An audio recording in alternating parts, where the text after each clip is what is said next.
Revelation chapter 2 verse 4. ஆனாலும் நீ ஆதியில் கொண்டிருந்த அன்பை விட்டாய் என்று உன் பேரில் எனக்கு குறை உண்டு. ஒரு சபையை பார்த்து தேவன் ஒரு குறையை சுட்டி காட்டுகிறார். The Lord is pointing out to one of the shortfalls in one of the churches. ஒவ்வொரு சபையிலும் சில குறைகள் இருப்பதை ஆவியானவர் சுட்டி காட்டுகிறார். The Spirit of the Lord is pointing out to certain shortfalls in the churches. அது ஒவ்வொன்றும் ஒவ்வொரு வித்தியாசமானது. Each differ from one another. அவங்க செஞ்ச தவற அங்க சுட்டி காட்டியிருக்காங்க. The faults the errors that were in their lives were pointed out. ஆனா இங்க செஞ்ச தவற சொல்லாம நீ செய்யாம விட்ட காரியம் அப்படினு ஒரு குற்றத்தை சொல்லுகிறார். Here it is not a fault which was committed, but here it is a fault which was not done. ஆதியில் கொண்டிருந்த அன்பை நீ விட்டாய். Thou hast left thy first love. ஆவிக்குரிய வாழ்க்கையில ஒரு ஆதி நிலவரம் இருக்கு. There is an early stage in the spiritual life. அந்த ஆதி நிலவரத்தை நம்ம விட்டுட்டோம்னு சொன்னா நம்முடைய வாழ்க்கையில பிரகாசம் இருக்காது. If we have left our first stage, then there is no brightness in our life. அந்த ஃபர்ஸ்ட் ஸ்டேஜ்ல தான் நாம் ரொம்ப அன்பு கூர்ந்தோம். In this first stage that we love so much. யார் மேல? Upon whom do we love? ஆண்டவர் மேல. It is upon the Lord. ஆதியில் கொண்டிருந்த அன்பு. The first love. இது மனுஷன் மேலயோ மனுஷி மேலயோ புருஷன் மேலயோ பணத்து மேலயோ உலக ஆடம்பரங்கள் மேலயோ உள்ள அன்பை பத்தி சொல்லப்பட்ட வார்த்தை அல்ல. This is not a term which is used for love towards a man or a woman or a husband or towards the things of the world or which is the adornments of this world. இது ஆண்டவர் சொல்லுகிறார், உன் மேல எனக்கு ஒரு குறை இருக்கு. நீ ஸ்டார்டிங்ல இருந்த அந்த ஸ்டேஜ்ல உள்ள அந்த அபிஷேகம் அந்த அன்பு என் மேல உன்னை நீ நேசிச்சது மாதிரி இப்போ இல்ல உனக்கு. The Lord says, I have somewhat against you that you do not have the love which you had in the first stage now. ஆரம்பத்துல நம்ம ஆண்டவரை எவ்வளவு நேசிச்சோம்? How much did we love the Lord in the beginning? யோவான் 21ஆம் அதிகாரத்துல பேதுருட்ட கேக்குறார், John's இவர்கள் எல்லாரிலும் நீ என்னை அதிகமாக நேசிக்கிறாயா? John's Gospel chapter 21, the Lord Jesus asks Peter, lovest thou me more than all these? அதுக்கு அவன் என்ன சொன்னான்? What did he answer? ஆம் ஆண்டவரே. He said, yes Lord. அது நீர் அறிவீர். Thou knowest. அது உமக்கு தெரியும். Thou knowest, O Lord. எவ்வளவு தெளிவா அவன் பேசினான். How clearly he answered. ஆனா இப்போ நம்முடைய நிலவரம் என்ன? But what is our state now? யோவான் 21:15-17 இவைகளில் நம்ம பார்க்கலாம். John's Gospel chapter 21 verses 15 and 17 we can read all these. அவர்கள் போஜனம் பண்ணின பின்பு இயேசு சீமோன் பேதுருவை நோக்கி, யோனாவின் குமாரனாகிய சீமோனே, இவர்களிலும் அதிகமாய் நீ என்னிடத்தில் அன்பாய் இருக்கிறாயா என்றார். ஆண்டவர் கேட்கிற கேள்வி, அந்த ஆதி அன்பு இப்போ உன்னிடத்தில் இருக்கா? The question which the Lord poses is that do you have that first love in you? இந்த மூன்றாவது சுத்திரிப்பு கூட்டத்துல இந்த நான்காவது சுத்திரிப்பு கூட்டத்துல in this fourth sanctification meeting ஆண்டவர் கேட்கிற முதல் கேள்வி, நீ ஆரம்பத்துல உள்ள அன்பு என் மேல நீ எப்படி வச்சியோ அப்படி இருக்கா? The first question that the Lord is posing to you is that do you have that first love that you had towards me? அப்ப பாருங்க, நமக்கு உலகமே குப்பை மாதிரி தெரிஞ்சது. The world seemed to be as dust for us. இயேசு மட்டும் போதும் அப்படினு சொன்னோம். We said Jesus alone is sufficient. அதானே? உண்மைதானே? Isn't that true? நம்ம ட்ரெஸ்ல கவனம் செலுத்தல, வேலையில கவனம் செலுத்தல, குடும்பத்துல கவனம் செலுத்தல, முழுவதும் இயேசு இயேசு இயேசுங்கற ஒரு நிலவரம். We were not careful about our dressing, we were not careful about the family or anything else. We were wholly looking unto Jesus. ஜெபம், ஆவி நிறைவு, அந்நிய பாஷை, கூட்டம், ஊழியம், இதுதான் நமக்கு அப்ப இன்ட்ரஸ்டா இருந்துச்சு. Our whole interest was towards prayer, towards speaking with unknown tongues, attending the meetings and so on. ஆண்டவருடைய அன்பு ஆதில அன்பு பாதில அன்புலாம் கிடையாது.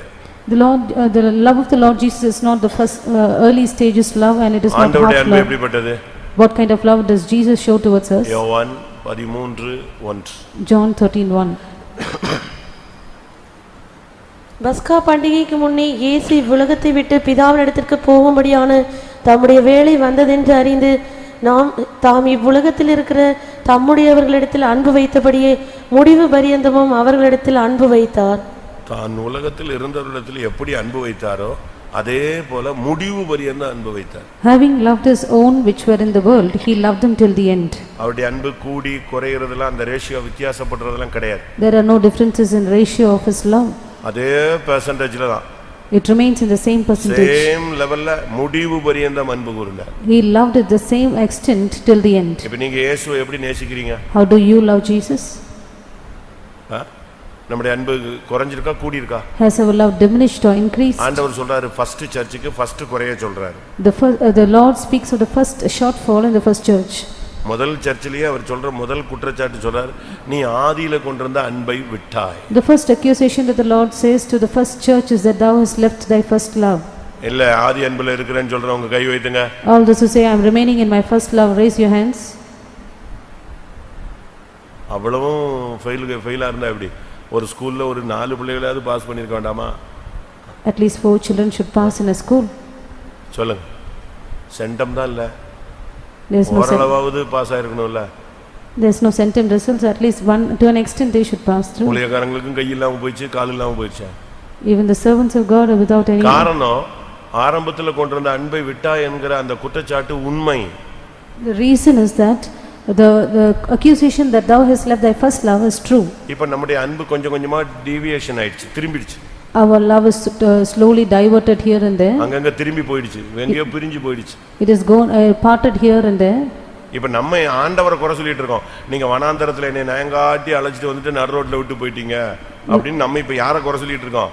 நீங்க தான் அன்பு சரியா பாராட்டல, வனாந்தரத்துல கொண்டு வந்துட்டு இப்ப என்ன செய்றீங்க, எங்களை விட்டுட்டீங்க அப்படின்னு சொல்றோம். Now we are accusing the Lord, saying, Lord, you have brought us into the wilderness, you have allured us into the wilderness and has forsaken us.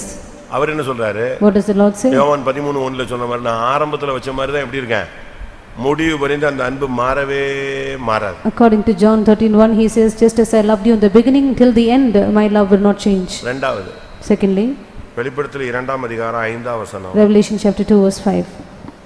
ஆகையால் நீ இன்ன நிலைமையிலிருந்து விழுந்தாய் என்பதை நினைத்து மனம் திரும்பி ஆதியில் செய்த கிரியைகளை செய்வாயாக. ஆதியில் செய்த கிரியை. Do thy first works. ஒன்று முதலில் கொண்டிருந்த அன்பு. The first thing is the first love. இரண்டாவது, நீ ஆதியிலே தொடக்க காலத்தில் செய்ததான தேவனுக்கென்று செய்த கிரியைகள். The first works that you did for the Lord in the beginning. அந்த கிரியைகள் இப்போ எப்படி இருக்கு? Now how are those works now? சில சபைகளை கர்த்தர் பாராட்டுறாரு. Some churches the Lord encourages them. ரொம்ப அப்ரிஷியேட் பண்றாரு. He appreciates them. எப்படி? How? நீ முன்னால செஞ்ச கிரியைகளை விட இப்போ செஞ்ச கிரியை நல்லா இருக்குன்னு சொல்றாரு. He says your works now are far better than what you were before. வெளிப்படுத்தல் 2:19. Revelation 2:19. உன் கிரியைகளையும் உன் அன்பையும் உன் ஊழியத்தையும் உன் விசுவாசத்தையும் உன் பொறுமையையும் நீ முன்பு செய்த கிரியைகளிலும் பின்பு செய்த கிரியைகள் அதிகமா இருக்கிறதையும் அறிந்திருக்கிறேன். இந்த சர்ச்சுக்கு முன்பு செய்த கிரியைகளை காட்டிலும் இப்ப கிரியை அதிகமாயிடுச்சு. For this church their works are increased more than what was first. ஆனா இந்த சபை அதை விட்டுடுச்சு. But this church had forsaken the same. அதனால என்ன நடந்தது? So what happened? விழுந்துருச்சு. It was fallen. அந்த search என்னஞ்சிருச்சு? What happened to church? விழுந்து விட்டது. It was fallen. ஆகையால் நீ என்ன நிலைமையிலிருந்து விழுந்தாய் என்பதை நினைத்து மனம் திரும்பி நீ ஆதியிலே செய்த கிரியைகளுக்கு திரும்பி வா. Remember therefore from whence thou art fallen, repent and do thy first works. பழைய ஜெபத்துக்கு நீ வரணும். You have to come back to your old prayer. தூக்கத்தை பலிபீடத்துல வைக்கணும். Place your sleep on the altar. பலவீனத்தை பலிபீடத்துல வைக்கணும். Weaknesses on the altar. நேரத்தை பலிபீடத்துல வைக்கணும். Place your time on the altar. இரவு நேரத்தை பலிபீடத்துல வைக்கணும். During the night time place it on the altar. மறுபடியும் நீ பழைய நிலவரத்துக்கு ஆதியிலே செய்த கிரியைகளுக்கு வரணும். You have to return to your first works. யாரோ சொல்லிட்டாங்க, ஏதோ நடந்துருச்சு, ஏதோ காரியம், அதை இதை சொல்லிட்டு அந்த ஆரம்பத்துல நீ கர்த்தருக்காக வைராக்கியமா செய்த கிரியைகள் நீ விட்டா அதுக்கு நீதான் குற்றவாளி. Because of somebody else's words, if you have gone back, if you have backslidden and if you left your first works, you are the convict. நீ தொடக்கத்துல செய்த ஊழியத்தை நீ விட்டுட்டேன்னா அதுக்கு யாரையும் நீ குறை சொல்லி பிரயோஜனம் கிடையாது. If you have backslidden from the ministry which you have done in the beginning, then no one else is the reason. அதுக்கு நீ யாரை குறை சொல்ல முடியும்? Whom can you accuse for the cause? பாவம் செய்கிற ஆத்துமாவே சாகும். This soul that sinneth it shall die. அவன் ஆத்துமாவுக்கு அவன்தான் யாரு? உத்தரவாதி. Everyone is responsible for his own soul. நீ ஊழியத்தை நிறுத்தினா உனக்கு விழுகை. ஊழியத்தை நீ செஞ்சீன்னா உனக்கு மேன்மை. You stop your ministry, you will fall. You begin to do your ministry, you will excel. நீ நீதிமானா இருப்பதினால் அவருக்கு என்ன லாபம், நீ பாவியா இருக்கிறதுனால அவருக்கு என்ன நஷ்டம்னு கேள்வி இருக்கு. There is a question which says, what does he profit by you being righteous? What does he lose by you being a sinner? நீ நீதிமானா இருந்தா உனக்கு லாபம், நீ பாவியா இருந்தா உனக்கு நஷ்டம். If you are a righteous person, you profit. If you are a sinner, then you are in a loss. ஒன்று, நீ ஆதியில கொண்டிருந்த அன்பை விட்டாய். One, you have lost your first love.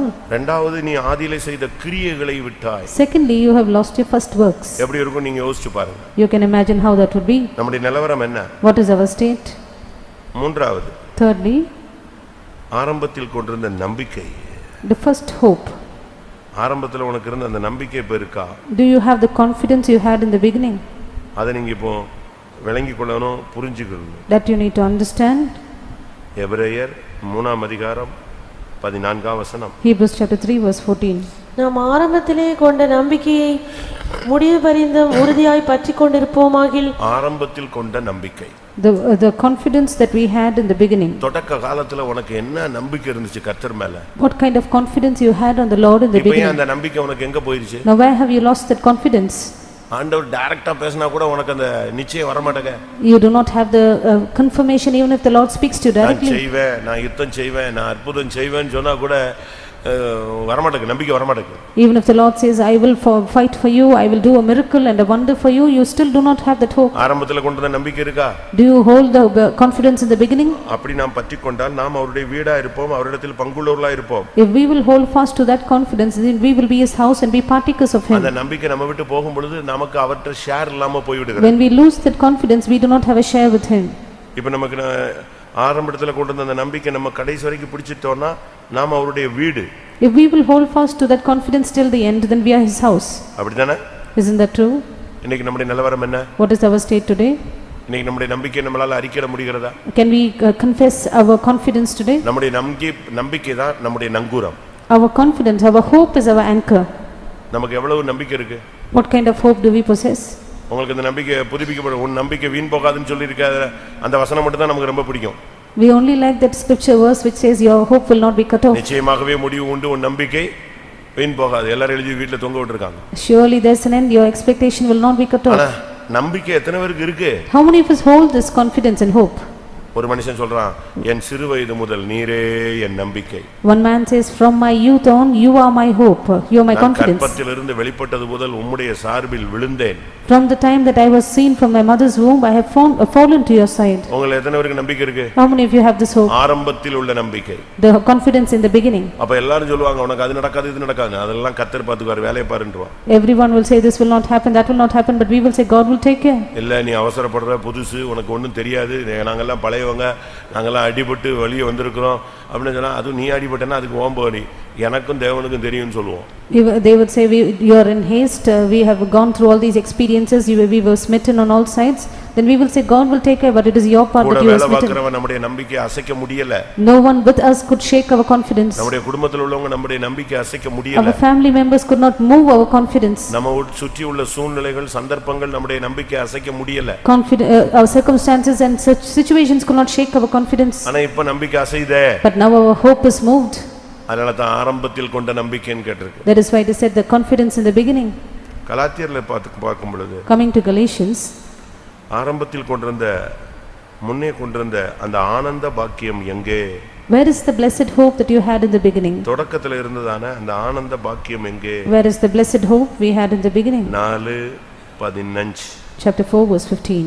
அப்பொழுது நீங்கள் கொண்டிருந்த ஆனந்த பாக்கியம் எங்கே? ஆனந்த பாக்கியம் ஆரம்பத்துல சும்மா சந்தோஷமா இருந்துச்சு, வந்த உடனே எந்த பாரமும் கிடையாது, அல்லேலூயா போட்டு ஆவி நிறைஞ்சு குதிச்சு எவ்வளோ சந்தோஷமா இருந்தோம். இப்போ நமக்கு ஆவியில நிரம்பதுக்கு 1.25 மணி நேரம் ஆகுதுங்க வண்டி என்ஜின் ஸ்டார்ட் பண்றதுக்கு, அதுக்குள்ள கூட்டம் முடிஞ்சிருக்கு. In the beginning we used to come to the meeting, we used to sit and shout and make a loud noise and say hallelujah because we had no burdens, but now it takes 1 hour and quarter minute in order to be full in spirit. ரெடியா இருந்தோம். So we were ready for prepared for everything. எதுக்கு? Why? கண்ணை கூட புடிங்கி கொடுக்க ரெடியா இருந்தோம். To pluck out our eyes too. அப்படிதானே? வாசிங்க அந்த வசனம் மறுபடியும். அப்பொழுது நீங்கள் கொண்டிருந்த ஆனந்த பாக்கியம் எங்கே?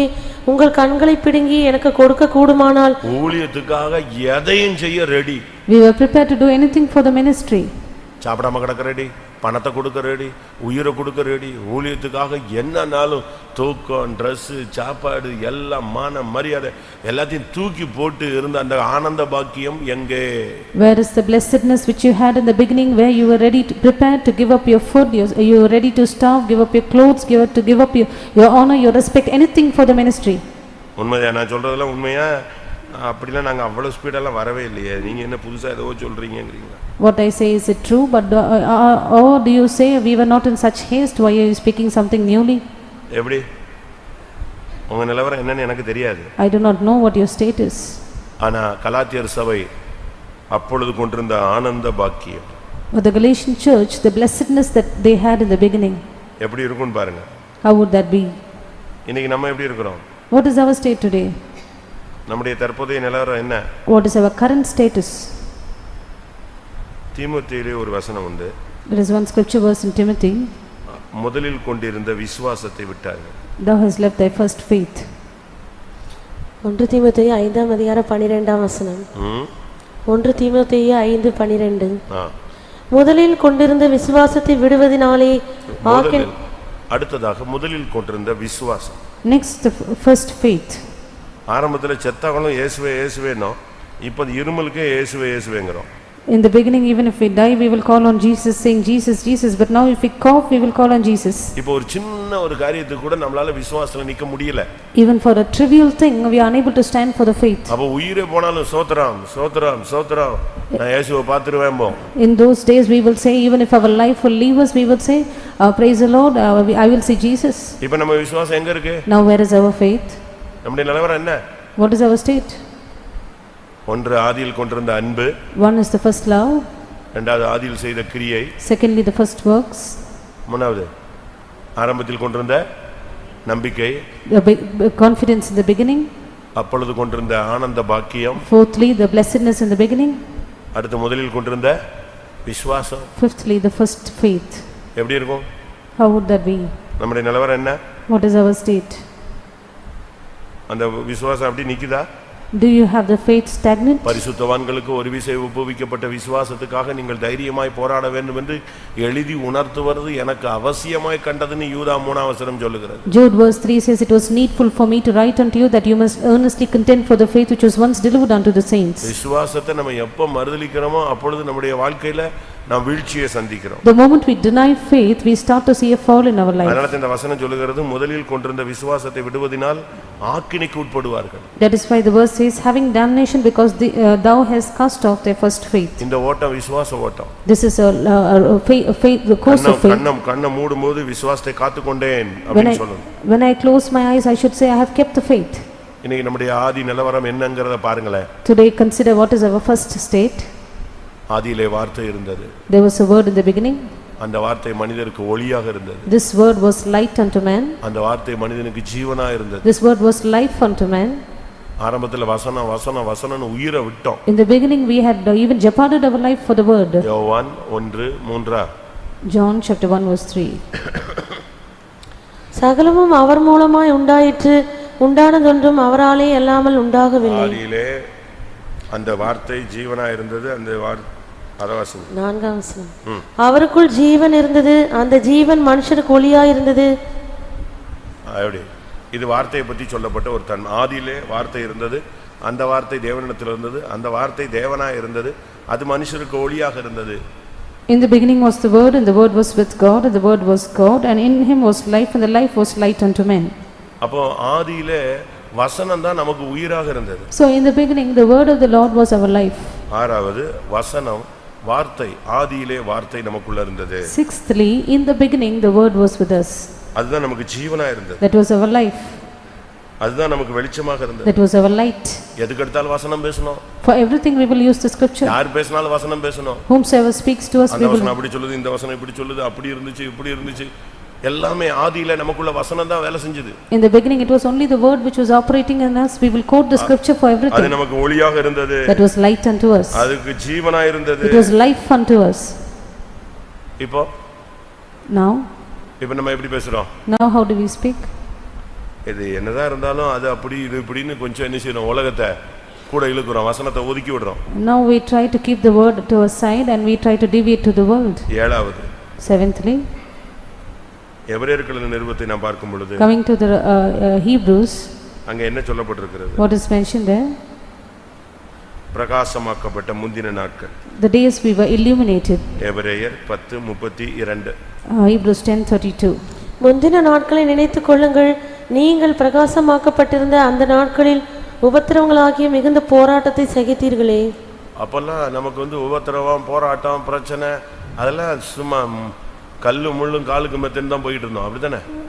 Persecutions, problems and conflicts were like stones and tongs which were like a mattress to our feet. நம்ம பாட்டுக்கு ஏறி மீச்சு போயிட்டே இருந்தோம். Whatever happens we will just trample over them and walk through. பிரகாசமாக்கப்பட்ட நாட்கள். Because those were the days we were illuminated. உபத்திரவம், வியாதி, வறுமை, கஷ்டம், தடைகள், போராட்டங்கள் இதெல்லாம் நமக்கு ஒரு பிரச்சனையே கிடையாது. Affliction, sickness, poverty, conflicts, problems, whatever be it, it was never a problem to us. ஆனா இப்போ But now இப்ப பிரகாசமே இல்லையே. Now there is no brightness.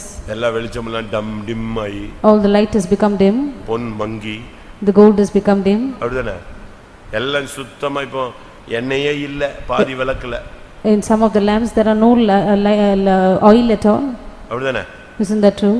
எல்லாம் ஒண்ணு எண்ணெயே கிடையாது, திரி கிடையாது, வெளிச்சம் கிடையாது, எல்லாம் மங்கி ஒண்ணு இல்லாம ஜீரோவா போயிச்சு. There is no oil, there is no light, there is no wick, everything has become dim and come to level zero. ஒரு 10 minutes time. 10 minutes time. இந்த ஏழு காரியங்கள்ல ஏதாவது நமக்குள்ள எப்படி இருக்கு நம்ம கொஞ்சம் சிந்திச்சு பார்க்கலாம். We are going to examine ourselves and see if any one of these 7 points are found in us. எல்லாரும் கண்களை மூடுவோம். Let us all close our eyes. ஆதியில் கொண்டிருந்த அன்பு, The first love, ஆதியிலே கொண்டிருந்த கிரியை, the first works, ஆதியிலே கொண்டிருந்த நம்பிக்கை, the first confidence, ஆரம்பத்தில் கொண்டிருந்த ஆனந்த the பாக்கியம், blessedness in the beginning, ஆரம்பத்தில் கொண்ட விசுவாசம், the first faith, ஆரம்பத்தில் இருந்த வார்த்தையின் மேல இருந்த நம்பிக்கை, The hope. நிச்சயம். the hope and the confirmation we had in the word of the Lord in the beginning. வார்த்தை வார்த்தை வார்த்தை ஜீவன் ஒளி, இதே எப்ப பார்த்தாலும் வசனம். We would always speak the word of the Lord saying it is the word, it is the word of light and life. ஏழாவதாக பிரகாசமாக்கப்பட்ட அந்த நாட்கள். Seventhly, the former days we were illuminated. இப்ப நம்ம நிலவரம் என்ன? Now what is our state? ஒரு 10 நிமிஷம் கண்ண மூடி முழங்கால் படிட்டு நீங்க உங்களையே இந்த வசனத்துக்கு முன்னால நிறுத்துங்க. 10 minutes, let us all kneel down, close our eyes and set ourselves before the word of God. Time நீங்க வேஸ்ட் பண்ண கூடாது. Do not waste the time. 10 நிமிஷம்னா 10 நிமிஷத்துக்குள்ள இந்த 7 பாயிண்டையும் கொண்டு வந்து நிப்பாட்டிரணும். If it is 10 minutes, within the 10 minutes bring all these 7 points before you. எப்ப இந்த அன்பு குறைஞ்சு போச்சு? When was your love எப்ப decreased? இந்த நம்பிக்கை குறைந்து When போச்சு? did you lose the hope? எப்ப இந்த விசுவாசம் அடிபட்டு போயிடுச்சு? When was our faith hit? எப்ப இந்த பிரகாசம் நம்ம விட்டு போயிடுச்சு? When did we lose our light? எப்ப ஊழியத்தை நம்ம நிறுத்தணும்? When we stopped our ministry? எப்ப நம்ம நிச்சயம் எல்லாம் தகர்ந்து போயிடுச்சு? When all our confirmation was lost? ஏன் நம்ம இப்படி ஆயிட்டோம்? Why are we in this state now? ஆண்டவரே நான் மன்னியும். Lord, pardon me. என்கிட்ட ஒரு குறை உண்டுன்னு சொல்றீங்களே, இப்ப 7 குறைகள் நான் உணர்றேன். Lord, you said you had somewhat against me, now I have 7 points. Pardon me. மறுபடியும் நான் அந்த விழுந்து போன நிலவரத்திலிருந்து எழும்ப விரும்புகிறேன். Lord, I desire to rise again from the fallen state. முன்னே செய்த கிரியைகளை மறுபடியும் நான் செய்ய வாஞ்சிக்கிறேன் என்று ஒப்புக் கொடுக்கிறவர்களுக்கு இந்த கூட்டம் ஆசீர்வாதமாய் அமையும். Those who surrender themselves to saying, Lord, I want to do the first works, this meeting will be a blessed one.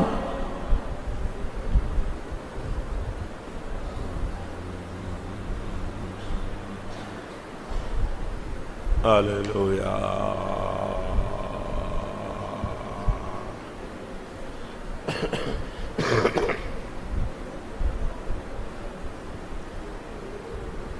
Hallelujah. வாயை திறங்க, சத்தமிடுங்க, உங்களுடைய காரியங்களை தேவன்கிட்ட பேசுங்க.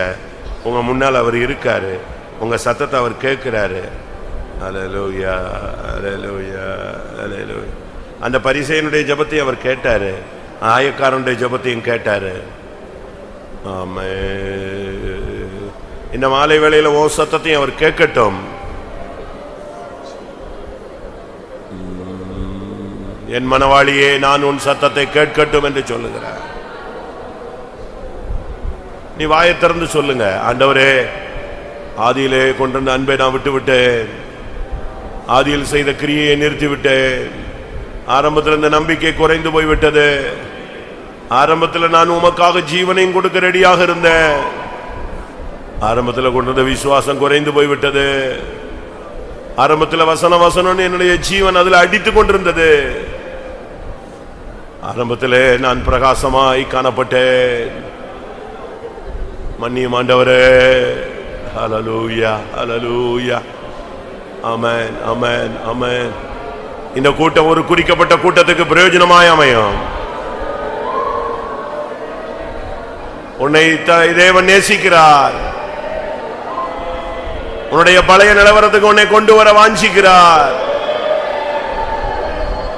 அதற்காகவே இந்த மாலை வேளையில் இந்த வசனம் உன்னை நோக்கி அனுப்பப்பட்டிருக்கிறது. இந்த வசனங்கள் உனக்குரியது.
Amen. Hallelujah. Oh.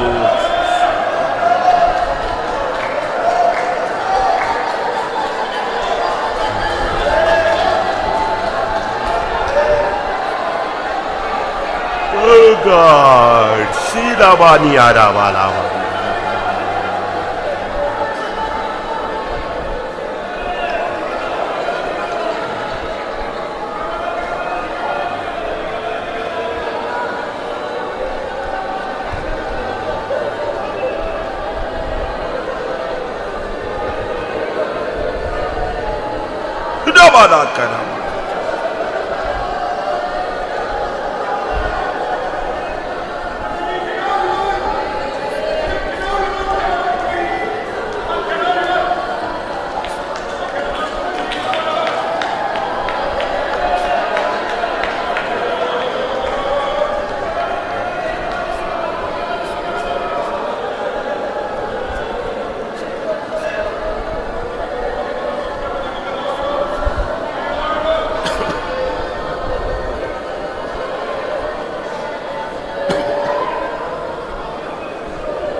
Hallelujah.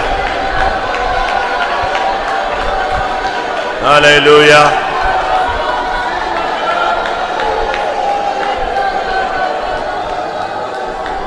ஆமா. உங்களை எத்தனை பேர் ஃபீல் பண்றீங்க? ஆண்டவரே, ஆதியில உள்ளதான இந்த தன்மைகளை நான் இழந்து வருடங்கள் ஆகிவிட்டது. கர்த்தர் உன்னோடு திட்டவட்டமாய் பேசிக் கொண்டிருக்கிறார். உனக்காகவே இந்த மாலை வேளையில் இந்த வசனம் அனுப்பப்பட்டுக் கொண்டிருக்கிறது. நீ வருடக்கணக்காய் ஆதி நிலவரத்தை இழந்து போன ஒரு நபராக நீ திரிந்து கொண்டிருக்கிறாய். இன்றைக்கு உன்னை இழுக்கும்படியாக வாஞ்சிக்கிறார். இன்றைக்கு உன்னை திருப்பும்படியாய் வாஞ்சிக்கிறார். Bakada bakada bakatida bakada bakada.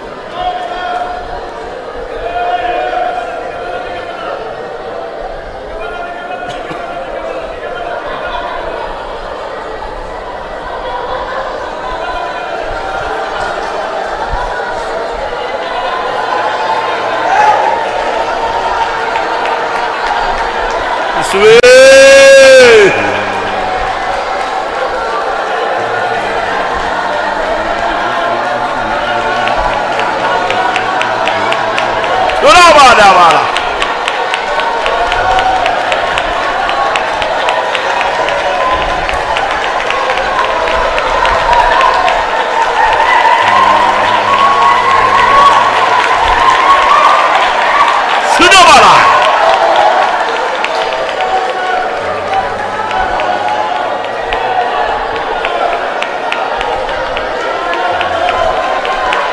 ஆம். இன்றைக்கு முதலாவது தேவன் நீ ரெண்டு பேரும் உடன்படிக்கை பண்ணி துவக்க காலத்தில் இருந்த அந்த அனுபவத்தை முதலாவது நீ உன்னுடைய நினைவில் கொண்டு வா. நீயும் தேவனும் இணைந்து தேவ சமூகத்தில் களிகூர்ந்த காலங்களை சிந்தித்து பார். நீயும் தேவனும் இணைந்து செய்த மகத்தான ஜபங்கள், தேவ அன்பில் நிறைந்து நீ காணப்பட்ட காலங்கள், கர்த்தர் உன்னோடு பேசின காலங்கள், உன்னை தூக்கி சுமந்த காலங்கள், உன்னோடு இடைப்பட்ட காலங்கள், நீயும் தேவனும் இணைந்து ஜெபத்தில் போராடின காலங்கள், இதெல்லாம் உனக்கு இதெல்லாம் உன்னுடைய நினைவில் இன்னைக்கு வர வேண்டும். சும்மா ஆவியில் நிறைஞ்சிட்டு எரிஞ்சிட்டு போயிடாத. இன்னைக்கு கர்த்தர் உனக்கு இந்த கூட்டம் ஒன்று ரட்சிப்பா இருக்கணும், இல்லாவிட்டா அது பட்சிப்பா இருக்கணும். இன்னைக்கு கர்த்தர் உன்னோடு பேசுகிறார். உன்னுடைய நிலவரம் என்ன? நீ சும்மா அந்நிய பாஷை பேசிட்டு மேனேஜ் பண்ணிட்டு போயிடலான்னு நினைக்காத. கர்த்தர் இன்றைக்கு உன்னோடு பட்சமாய் கிரியை செய்ய விரும்புகிறார். உன்மேல் வைராக்கிய வாஞ்சையாய் வந்திருக்கிறார். நீ இடை நாட்கள்ல தேவனை விட்டு விலகி போனது, வருடக்கணக்காய் நீ பின்மாறி போனது, வருடக்கணக்காய் நீ பிரகாசமற்றவனாய் விழுந்து கிடப்பது தேவனுடைய திட்டம் அல்ல. இன்னைக்கு கர்த்தர் உன்னோடு பட்சமாய் பேசுகிறார். உன் பிரதிஷ்டை புதுப்பிக்கப்பட வேண்டும், உன் ஜெபம் புதுப்பிக்கப்பட வேண்டும், உன்னுடைய நிச்சயம் நம்பிக்கை புதுப்பிக்கப்பட வேண்டும், உன் விசுவாசம் புதுப்பிக்கப்பட வேண்டும். அதுக்கு ஒரே வழி, நீ கண்ணீர் விடு, இருதயம் உடைஞ்சு கதறு, ஆண்டவர் காலை பிடித்துக்கோ, விடாத. அவரை அண்டிக் கொள்ளுகிறவர்கள் பாக்கியவான்கள். ஆண்டவர் காலை பிடிச்சு அழு, உன் கண்ணீரினால் அந்த பாதத்தை நனைப்பாயாக. ஒரு சொட்டு கண்ணீராவது கர்த்தருடைய சன்னிதானத்தில் விடு. உன் பின்மாற்றத்திற்காக, உன் தோல்விக்காக, நீ தேவனை விட்டு விலகினதற்காக.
ரபாரி விரி விரி ரபாரி விரி ஹெக்கவரி விரி விரி விரி விரி விரி ஹெக்கரி விரி விரி விரி விரி ஆண்டவரே ரிவாலா பாரா பாரா பாரா பாரா பாரா பாரா பாகாத்துரா பாகாத்துரி ஹெக்கரி விரி விரி விரி விரி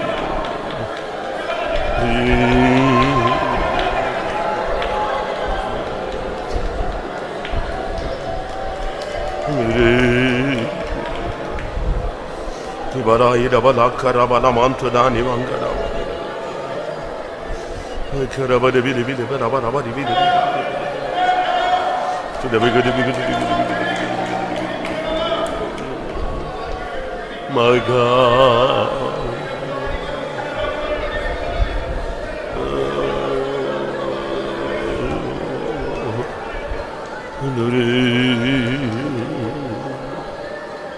Rivani arabala katura bakari bide bide.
Amen. Hallelujah.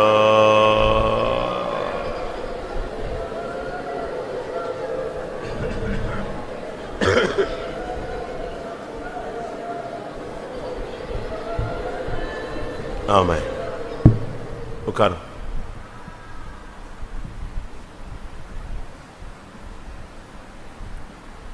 கர்த்தருடைய பரிசுத்த நாமத்துக்கு மகிமை உண்டாவதாக. Glory be unto the holy name of the Lord. ஆதியாகமம் 4ஆம் அதிகாரம். Genesis chapter 4. 4-5 வசனங்கள். Verses 4 and 5. ஆபேலும் தன் மந்தையின் தலையீற்றுகளிலும் அவைகளில் கொழுமையானவைகளிலும் சிலவற்றை கொண்டு வந்தான். ஆபேலையும் அவன் காணிக்கையையும் கர்த்தர் அங்கீகரித்தார். காயினையும் அவன் காணிக்கையும் அவர் அங்கீகரிக்கவில்லை. போதும்.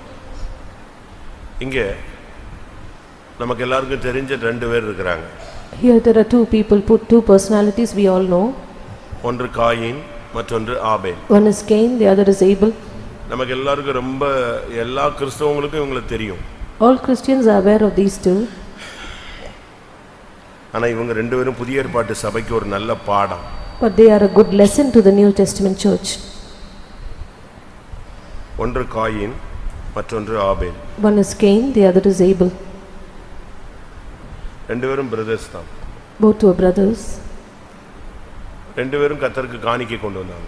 Both brought their offering to the Lord. ஒருத்தனை தெய்வம் அங்கீகரிக்கிறார், அவனுடைய காணிக்கையை அங்கீகரிக்கிறார். The Lord accepts and receives one's offering. ஒருவனையும் ஒருவனுடைய காணிக்கையும் அங்கீகரிக்கிறார். The Lord had respect to one and received his offering. மற்றொருவனையும் அங்கீகரிக்கவில்லை, அவனுடைய காணிக்கையை அங்கீகரிக்கவில்லை. The Lord did not accept the other but did not accept his offering too. இப்போ நீங்க பாத்தீங்கன்னா நம்ம எல்லாரும் காணிக்கை கொடுக்கிறோம். Now if you consider, we all give offerings. நம்மள அநேகர் எவ்வளவோ கொடுக்கிறோம். Many of us give much to the Lord. ஒரு சிலர் காணிக்கையை பத்தி ரொம்ப சீரியஸா எடுத்துக்க மாட்டாங்க. Some are not very serious about the offering. ஒரு சிலர் காணிக்கையில உண்மையா இருக்க மாட்டாங்க. Some will not be faithful in the offerings. அது அவங்களுக்கு ஆசீர்வாதம் இல்லைன்னு அவங்களுக்கு தெரியாது. And they are ignorant that it is not a blessing for them. தெரிஞ்சிருந்தாலும் ஒரு சிலர் காணிக்கையை அற்பமா என்றது உண்டு. But some count it despise the giving of offerings though they have a knowledge. நம்ம காணிக்கை கொடுத்தா அவங்க சாப்பிட போறாங்க எவ்வளவோ வருது அப்படினு சொல்லிட்டு காணிக்கையை கொடுக்காம அதை திருடிட்டு போற டீமும் இருக்கு. There is one group which do not give the offering saying is it because of our offering they are going to eat, they have so much other income. ஒரு சிலர் காணிக்கையை கூறு போட்டு ஒரு 10 சபைக்கு கொடுக்கறவங்களும் இருக்காங்க. One group is there which divides the offering and give it to 10 denominations. அப்படிதானே? Isn't that true? ஒரு சிலர் ரொம்ப கரெக்ட்டா 15 பைசாலாம் தசமபாகத்துல எண்ணி கொடுக்கறவங்க இருக்காங்க. There are some people who are also very correct and accurate about the offering and tithes. அப்படிதானே? Isn't that true? நீங்க அந்த கவர்ல பாத்தீங்கன்னா சில்லறை கூட வரும். You can even find the அதாவது ரொம்ப பெர்ஃபெக்ட்டா இருக்காங்க. They want to be very perfect. ஒரு சிலர் அப்படி இல்ல. But some are not so. ஓரளவு உண்மையா இருப்பாங்க. They will be faithful to an extent. ஒரு சிலர் அப்படி இல்ல. The others இன்னும் உற்சாக காணிக்கை, வீட்டுக்கு போனா காணிக்கை, ரோட்ல பார்த்தா காணிக்கை, பஸ் ஸ்டாண்ட்ல பார்த்தா காணிக்கை, எங்க பார்த்தாலும் காணிக்கை கொடுக்கிற ஒரு டீம் இருக்கு. There is one group who are willing to give offerings wherever they find this. சம்பாத்தியத்துல எல்லாம் அந்த காணிக்கை கொடுக்கறவங்க இருக்காங்க. There are people who give offering of all that they receive. நீங்க எல்லாரும் Colgate paste யூஸ் பண்ணுவீங்க. You all will use the Colgate paste. அப்படிதானே? அந்த பேஸ்டோட அந்த ஓனர் தன்னுடைய வருமானத்துல 10ல 9 கொடுக்கிறதாக ஒரு ரெக்கார்ட் இருக்கு. There is one record that the owner of this paste gives 9% of his income as an offering. 10ல 9. 9 out of the 10 that he receives. கேள்விப்பட்டிருக்கீங்களா? Have you heard it? அப்ப ஒருத்தர் கேட்டாரா, இது பைபிளை விட ரொம்ப மிஞ்சின நீதிமானா இருக்கு. Then one Christian is saying that you are trying to be more righteous than the Bible. Bible 10ல 1 தான வலியுறுத்துகிறது. The Bible insists on giving 1/10 of the income. நீங்க 9 கொடுக்கறீங்களே. But you give 9/10. அப்ப அவர் சொன்னாரா? Then he said, இந்த 1% நான் சம்பாதிக்கிறேனே, இதுவே என் சந்ததி எத்தனையோ வருஷம் உட்கார்ந்து என்ன செய்யலாம்? சாப்பிடலாம். அந்த அளவு தெய்வம் நெஞ்சிருக்காரு என்னைய ஆசீர்வதிச்சிருக்காரு. He said the 1% that I receive, that I earn, will make my generation sit and eat for years together. To that extent God has blessed me. நல்ல பைபிளை படிச்சு பாத்தீங்கன்னா, If you read through the Bible properly, பழைய ஏற்பாடு தான் தசம பாகம். The Old Testament it is the tithes. New டெஸ்டமென்ட்ல உங்களுடைய நீதி அதை காட்டிலும் அதிகமா இருக்க வேண்டும். In the New Testament your righteousness should exceed that. அப்படிதானே? கரெக்ட் தானா? Am I right? டைம் வரும்போது அதை பிரசங்கம் பண்றேன். At the right time I will give this a message. சமயம் அனுமதித்தால், காலங்கள் நீட்டி கொடுக்கப்பட்டால் அதெல்லாம் பேசலாம். We can speak on all this if the times will permit. அப்படிதானே? Isn't that true? லூக்கா 18ஆம் அதிகாரத்துல பேசும் பொழுது, Luke's Gospel 18 when we read, ஒரு பரிசேயன் அறிக்கை எடுக்கிறான். there is a Pharisee who confesses, என் தசமபாகத்தில் என்னுடைய சம்பாத்தியத்துல எல்லாம் நான் என்ன செய்றேன்? தசமபாகம் கொடுக்கிறேன். I give a tithe of all that I receive. அப்படிதானே? மத்தேயு எழுதின சுவிசேஷத்துல பாக்கும்போது, In Matthew's Gospel when we read, இயேசு என்ன சொன்னார்? what does Jesus say? லூக்கா 18ஆம் அதிகாரத்துல அது பரிசேயனுடைய அறிக்கை. Luke's Gospel 18 speaks about the confession of a Pharisee. ஆனா மத்தேயு 5:20 சொல்லுது, But Matthew's Gospel chapter 5 verse 20 says, உங்கள் நீதி பரிசேயனுடைய நீதியை காட்டிலும் அதிகமாயிராவிட்டால் தேவனுடைய ராஜ்யத்தில் பிரவேசிக்க மாட்டீர்கள். If your righteousness does not exceed the righteousness of a Pharisee, then you cannot enter into the kingdom of God. அப்ப இதுல என்ன விளங்கிக் கொள்றோம்? So what do we understand here? புதிய ஏற்பாட்டுல என்னது? What is in the New Testament? உங்களுடைய நீதி அதிகமா இருக்கணும், அது உன் இஷ்டம். Your righteousness should exceed, and that is your according to your இங்க wish. அண்ணனும் தம்பியும் காணிக்கை கொண்டு வராங்க. Here the two brothers bring an offering. ஒவ்வொருத்தரும் அவங்கவங்க விளைச்சல்ல உள்ளதை அவங்களுடைய வருமானத்தை கொண்டு வராங்க. According to their increase, their income, they bring their offering. Coin விவசாயி. Cain was a farmer. ஆபேல் மேய்ப்பன். Abel was a shepherd. இப்ப ரெண்டு பேரும் அவங்கவங்க காணிக்கையை தூக்கிட்டு வராங்க. Now both brought their offerings.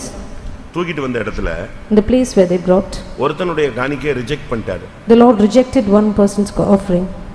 ஒருத்தனுடைய காணிக்கையை ரெகக்னைஸ் பண்ணிட்டாரு. The other was he had respect to the other. Recognised ஆயிடுச்சு, அங்கீகரிக்கப்பட்டு விட்டது. It was recognized. அப்படிதானே?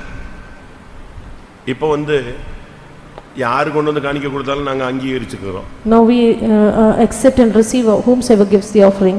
அப்படிதானே? Isn't இப்ப that கூட்டம் true? முடிஞ்ச உடனே யாரெல்லாம் காணிக்கை கொடுத்தாலும் பாஸ்டர் வாங்கி பாக்கெட்ல போட்டு போயிடுவாரு. Whoever will give the offering, the pastor will take it from them and put it in his pocket and go யாராவது away. ரெண்டு மனைவி ராபோஜன் எடுக்க தகுதி இல்லாதவங்க பிரச்சனைக்குரியவங்க அப்படின்னு யாரையாவது கண்டிச்சு சொல்லி இருந்தா அவங்ககிட்ட மட்டும் நம்ம என்ன செய்ய மாட்டோம், வாங்க மாட்டோம். If anybody is being cautioned in bonds, if they have two wives or they have any problems on their side, then we will be warning them and not take their offering. ஆனா அன்னைக்கு அப்படி இல்ல. But in those days it was not so. இவங்க காணிக்கை கொண்டு வந்து ஒரு இடத்துல வச்சிரணும். They have to place the offering in a place. அது ரெகக்னைஸ்ட் ஆகுதுன்னா உடனே அக்கினி இறங்கும். If it is recognized, the fire will descend. சரட்டுன்னு இறங்கிடும். The fire will descend on the offering. அடுத்த செகண்ட் எது இருக்காது, Very moment, காணிக்கை இருக்காது. the offering is not there. இப்போ இவன் வந்து நிலத்தின் கனிகள் எல்லாம் கொண்டு வந்து வச்சிட்டான். He brought the increase of the ground. நிலத்தின் கனிகள் எல்லாம் கொண்டு வந்து The வச்சாச்சு. fruit of the ground he brought there. இவன் வந்து மந்தையில கொழுமையானதெல்லாம் கொண்டு வந்து வச்சிட்டான். Now he brought the firstlings of his flock. ரெண்டு பேரும் வெயிட் பண்றாங்க. Now both were waiting. திடீர்னு பார்த்தா அக்கினி இறங்கிடுச்சு. All of a sudden the fire descended. எது போயிடுச்சு, நிலத்தின் கனிகள் எல்லாம் அப்படி இருக்கு. The fruit of the ground were just like that. மந்தையில் தலையிட்டு கொழுமையானதெல்லாம் நெஞ்சிருச்சு, அப்படி காணிக்க பஸ்பம் ஆயிடுச்சு. ஆண்டவர் அக்செப்ட் பண்ணிட்டார். The firstlings of the flock were being totally into dust and the Lord had accepted it. அந்த காணிக்கை அங்கீகரிக்கப்பட்டால் அவனும் அங்கீகரிக்கப்படுவான். If the offering is accepted, then he is accepted. காணிக்கை அங்கீகரிக்கப்படலன்னா அவனும் அங்கீகரிக்கப்பட If the மாட்டான். offering is not accepted, then he is not accepted. Okay, இப்போ இதுவரைக்கும் நீங்க எவ்வளவு காணிக்கை கொடுத்திருப்பீங்க? Now, till now, how much you would have given as an offering? ரட்சிக்கப்பட்டதுல இருந்து, From the time you were saved, இந்த சபையில வந்ததுல இருந்து having come into this church, எவ்வளவு காணிக்கை கொடுத்திருப்பீங்க? how much have you given? கணக்கு போட்டு பாருங்க. Make an account. மாசம் 10,000 5,000 ரூபாய் காணிக்கை கொடுக்குறோம்னா வருஷத்துக்கு 60,000 ரூபாய். 40 வருஷம் கொடுக்குறோம்னா என்னாச்சு, எவ்வளவு போகுது? அது ஒரு பெரிய எம்எல்என் பிசினஸ் மாதிரி போயிட்டே இருக்கும். If it is 5,000 for a month, then it's 60,000 a year and goes on like that. இன்னும் ஒரு சிலர் கோடிக்கணக்கில் லட்சக்கணக்கில் அள்ளி கொடுக்குறாங்க. There are people who give an amount of crores and lakhs. லட்சக்கணக்கில் அப்படியே வந்து முகம் கோணாம காணிக்கை அப்படியே வச்சுட்டு சோத்திரம் பண்ணிட்டு காஃபி கூட குடிக்காம ஓடுறவங்க எல்லாம் இருக்கிறான். There are people who give lakhs as an offering and without even having their countenance changed, they will not even drink a coffee but return. நான் அப்படி எத்தனையோ வரை பார்த்துருக்கேன். I have witnessed such people. எவ்வளோ பேர் So many. அப்படி நகை, Jewels. அவங்களுடைய லேண்டை விற்று, அவர் கம்பெனியை விற்று, அப்படியே ஒரு ஆள் வந்து ஃபர்ஸ்ட் 37 லட்சத்தை அப்படியே கொடுத்துட்டு போயிட்டாரு. There was a man who sold his own company and brought 37 lakhs, laid it at our feet. யோசிச்சு பாருங்க. You can think. அப்போ நம்ம எவ்வளோ காணிக்க கொடுக்குறோம் மாதம் மாதம். நம்முடைய 10ல் 1 வீட்டுக்கு வந்தால் காணிக்க, ரோட்டில் போனால் காணிக்க, வீட்டில் கல்யாணம், சாவு, வந்தது போனது, எவ்வளோ காணிக்க கொடுத்துருக்கோம். There were so many offerings that we have given. Where we find them on the road, we give an offering. If they come home, we give an offering. We find anywhere, we but give an offering. இதெல்லாமே accept ஆயிடுச்சா? Is all these being accepted? எப்படி கண்டுபிடிச்சிருப்பீங்க? How can you spot them out? புதிய ஏற்பாட்டில் இயேசு ஒரு incident சொன்னாரு. New Testament, Jesus mentioned an incident. உங்கள ஒருத்தன் வந்து காணிக்க கொடுக்க வந்து, If a man comes to brings an offering to you, ஒருவேளை மத்தவங்க மேல பிரச்சனை இருந்தா, suppose he has an ought அதை against அங்க him, வச்சிட்டு let him place it on போய் one side. ஒப்புற வாயிட்டு வாங்குற. Go and reconcile and come back. அப்படி யாராவது இப்ப காணிக்க கொடுக்குறோமா? Does anyone give such an offering these days? யாரும் அப்படி செய்யறது இல்ல. Not one. அப்படி யாரும் பண்றது இல்ல. None of us do like okay, that. இப்ப நம்ம கொடுத்த காணிக்கை எல்லாம் அக்செப்ட் ஆச்சா இல்லையா எப்படி தெரியும்? How do we know whether all our offerings are accepted or not? சொல்லுங்க. நீங்க எல்லாம் காணிக்க என்ன கன்வென்ஷன்னா உடனே காணி கொடுப்பீங்க. ஒரு பில்டிங் ஒர்க் நடக்குன்னா காணி கொடுப்பீங்க. ஒரு இடம் வாங்குறாங்க அப்படின்னா ஒரு காணிக்கை கொடுப்பீங்க. You will give an offering if there's a convention, if there's a building work or if you're acquiring a land. நம்ம விசுவாசிகள் எங்க பார்த்தாலும் காணி கொடுப்பாங்க. Our believers will give an offering wherever they see us. எங்க போனாலும் காணி கொடுப்பாங்க. Whichever place we go, we find them giving an offering. நான் ஒரு நாள் காலையில 2 மணிக்கு சேலத்துல நிக்கிறேன். Once early in the morning at 2 o'clock I was at Salem. ஒரு பஸ்ஸுக்காக நின்னுட்டு இருக்கேன். I was waiting for a bus. சரன்னு ஒரு ஆம்னி பஸ் வந்து எனக்கு முன்னால நின்னுச்சு. All of a sudden there was an omnibus which came and stood before me. உடனே மதுரைன்னு சொன்னான். They said Madurai. அவன் கரெக்டா என் முன்னால கொண்டு வந்து நிப்பாட்டிட்டு பிரைஸ் எல்லாம் அடியாருங்க அப்படினா. He stood before me and he said, "Praise the Lord, get in." எனக்கு அவரை முன்ன பின்ன பார்த்ததே கிடையாது. I have not seen him before. யாருன்னே தெரியாது. I do not know who he is. நான் ஒரு பிரச்சனைக்காக போயிட்டு இருக்கேன். I was heading for a problem. இப்ப திடீர்னு பார்த்தா அவன் என்னை ஏத்திட்டான். All of a sudden he took me in the bus. நான் இன்னொரு ஊழியக்காரர் ஏறிட்டோம். I and another servant of God we got in. பின்னால சீட்ல உட்கார்ந்தாச்சு. We took our seat. எல்லாத்தையும் டிக்கெட் வாங்குறான், என்கிட்ட மட்டும் டிக்கெட்டே வாங்க மாட்டேங்கறான். To everyone he took a ticket, but for me he did not take the money. எனக்கு ஒண்ணுமே ஓடல. என்ன எல்லாத்தையும் கலெக்ட் பண்ணிட்டான். He collected. எங்க ரெண்டு பேர்ட்ட மட்டும் என்ன செய்யல? கலெக்டே பண்ணல. He collected from everyone but not from both of us. அப்ப நான் அந்த கிளீனர்ட்ட கேட்டேன், என்ன எவ்வளவுன்னு? Then I asked him what is the amount. Driver உங்க ஆளு போல இருக்கு, அதனால வேண்டாங்கறாருன்னு சொன்னான். He said the driver is your person but he does not want. அதுக்கப்புறம் தெரிஞ்சது அவன் வந்து ஒரு விசுவாசி. After which I came to know he was a believer. அவன் காணிக்கை எதுல கொடுக்கறான்? டிக்கெட்டா கொடுக்கறான். His offering is given as a ticket. எப்படி எல்லாமோ ஜனங்க காணிக்கை கொடுக்கறாங்க, நல்லது, அது தடைன்னு சொல்லல, தவறுன்னு சொல்லல, ஓகே. பட் இத காட் அக்செப்ட் பண்ணாரா? In some way or the other the people give an offering, it is good, we do not stop it, but does God accept these offerings? அது பரலோகம் போனாதான் தெரியும் அப்படிங்கறீங்களா? Do you say only if we go to heaven we will கண்ண know? மூடின பிறகு தான் தெரியும்னு சொல்றீங்களா? Do you say only if we close our eyes we will இங்க know? இருக்கும்போதே தெரியும். இப்போ நான் சொல்றேன், Right now we can find out. உன் காணிக்கை அங்கீகரிக்கப்பட்டிருந்தால் இந்த சத்தியத்துக்காக நீ இரத்த சாட்சியாய் மரிப்பாய். If your offering is accepted, you will die as a martyr for this truth. உன் காணிக்கை அங்கீகரிக்கப்படலனா இந்த சபையில நீ ஒரு காயினாக இருப்பாய். If your offering is not accepted, then you will be a Cain in this mission. Same church, Same church. இதே சர்ச்சில் நீ இரத்த சாட்சியாக இந்த சத்தியத்துக்காக, உபதேசத்துக்காக, கிறிஸ்துவின் நாமத்துக்காக நீ உன் காணிக்கை அங்கீகரிக்கப்பட்டிருந்தால் நிச்சயம் இந்த சத்தியத்துக்காக நீ மரிப்பாய். If if your offering is accepted as for the name of Christ, then you will die as a martyr for this உன்னுடைய truth. ஓட்டம் ஜெயமாய் முடியும். Your course will finish victoriously. ஒருவேளை அது இரத்த சாட்சியா இருக்குமே தவிர தோல்வியா இருக்காது. Perhaps you will be a martyr but you will not be defeated. ஆனால் Perhaps நீங்க otherwise, கொடுத்த காணிக்கை அங்கீகரிக்கப்படலைன்னு சொன்னா if your offering is not accepted, coin அதுக்கு பிறகு எப்படி இருந்தானோ அதே மாதிரி இதே சர்ச்சில் நீ ஒரு மெம்பரா கடைசி வரைக்கும் இருப்ப. you will be a member of the church like Cain, after which ஆனா காயினுடைய சுபாவம் உனக்குள்ள இருக்கும். you will have the character of Cain in you. Coin என்ன அர்த்தம்? What does Cain mean? ஆபேல் செத்து போயிட்டான். Abel is now dead. அவன் முடிஞ்சு போன கேஸ். He is finished. அப்படிதானே? Isn't that Abel true? செத்துட்டானா இல்லையா?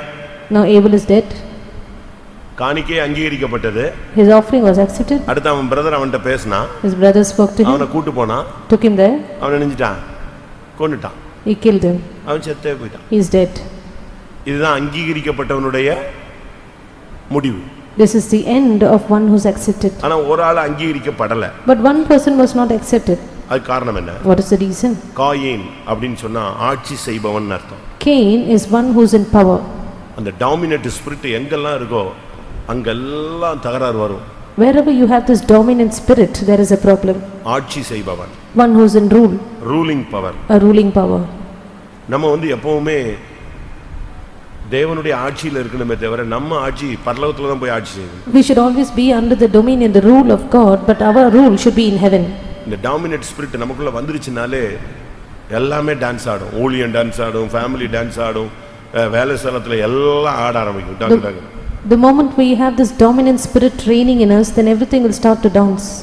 காயின் நிலத்தின் கனிகளை கர்த்தருக்கு கொண்டு வந்தான். Cain brought the fruit of the ground to the Lord. அவனால அந்த முதற் பலனை கொண்டு கர்த்தரை கனம் பண்ண முடியல. He could not honor the Lord with the first fruits. ஏதோ ஒரு காணிக்கை கொடுத்தான். He brought some offering. வாசிங்க, நீதிமொழிகள் என்ன வாசிக்கிறோம்? What do we read in the Proverbs? உன் நிலத்தின் முதற் பணிகளால் முதல் பலன்களால் கர்த்தரை என்ன செய்? கனம் பண்ணு. Honor the Lord with the first fruits of the increase. நீதிமொழிகள் 3ஆம் அதிகாரம் 9ஆம் வசனம்.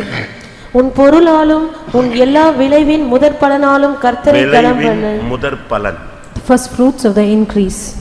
ஆனா இவன் முதற் பலனை கொடுக்கல. But he did not give the first fruit. But Abel மந்தையின் தலையீற்றுகளிலும் அதில் கொழுமையானவைகளிலும் கொடுத்தான். But Abel brought of the firstlings of the flock and of the fat thereof. அதுதான் அங்க அக்செப்ட்க்கு முக்கியமான காரணம். That was the main reason for his offering being accepted. நம்முடைய காணிக்கை எப்பொழுதுமே எல்லாவற்றிலும் ஃபர்ஸ்டா இருக்கணும். Our offering should be the first of all. நான் இப்ப காணிக்கையில பணத்தை பத்தி எல்லாம் பேசுறேன்னு நினைச்சிராதீங்க. Because I speak of offering, do not think I am speaking about money. பணத்துக்கு நானும் ரொம்ப எதிரி. I am an enemy to the money. ஆமா, நான் அதெல்லாம் கண்டுக்கிறதே கிடையாது. I do not bother about money at all. நான் ஒரு சர்ச்சில் 80 ரூபாயை வச்சுக்கிட்டே 2 மாசம் ஓட்டினேன். I had 80 rupees in my hand and I went through 2 months with that 80 rupees.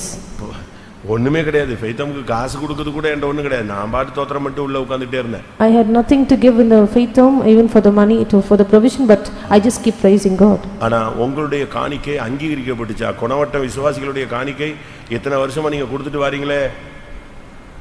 கடன் கொடுத்தீங்களோ இல்லையோ, தாய் தகப்பனுக்கு கொடுத்தீங்களோ இல்லையோ, குடும்பத்துக்கு கொடுத்தீங்களோ இல்லையோ, கரண்ட் பில்லு கட்டினீங்களோ இல்லையோ, யாருக்கு கொடுத்துட்டீங்க? கர்த்தருக்கு கொடுத்துட்டீங்க. You have been giving offering to the Lord, the Konavatam believers, for so many years.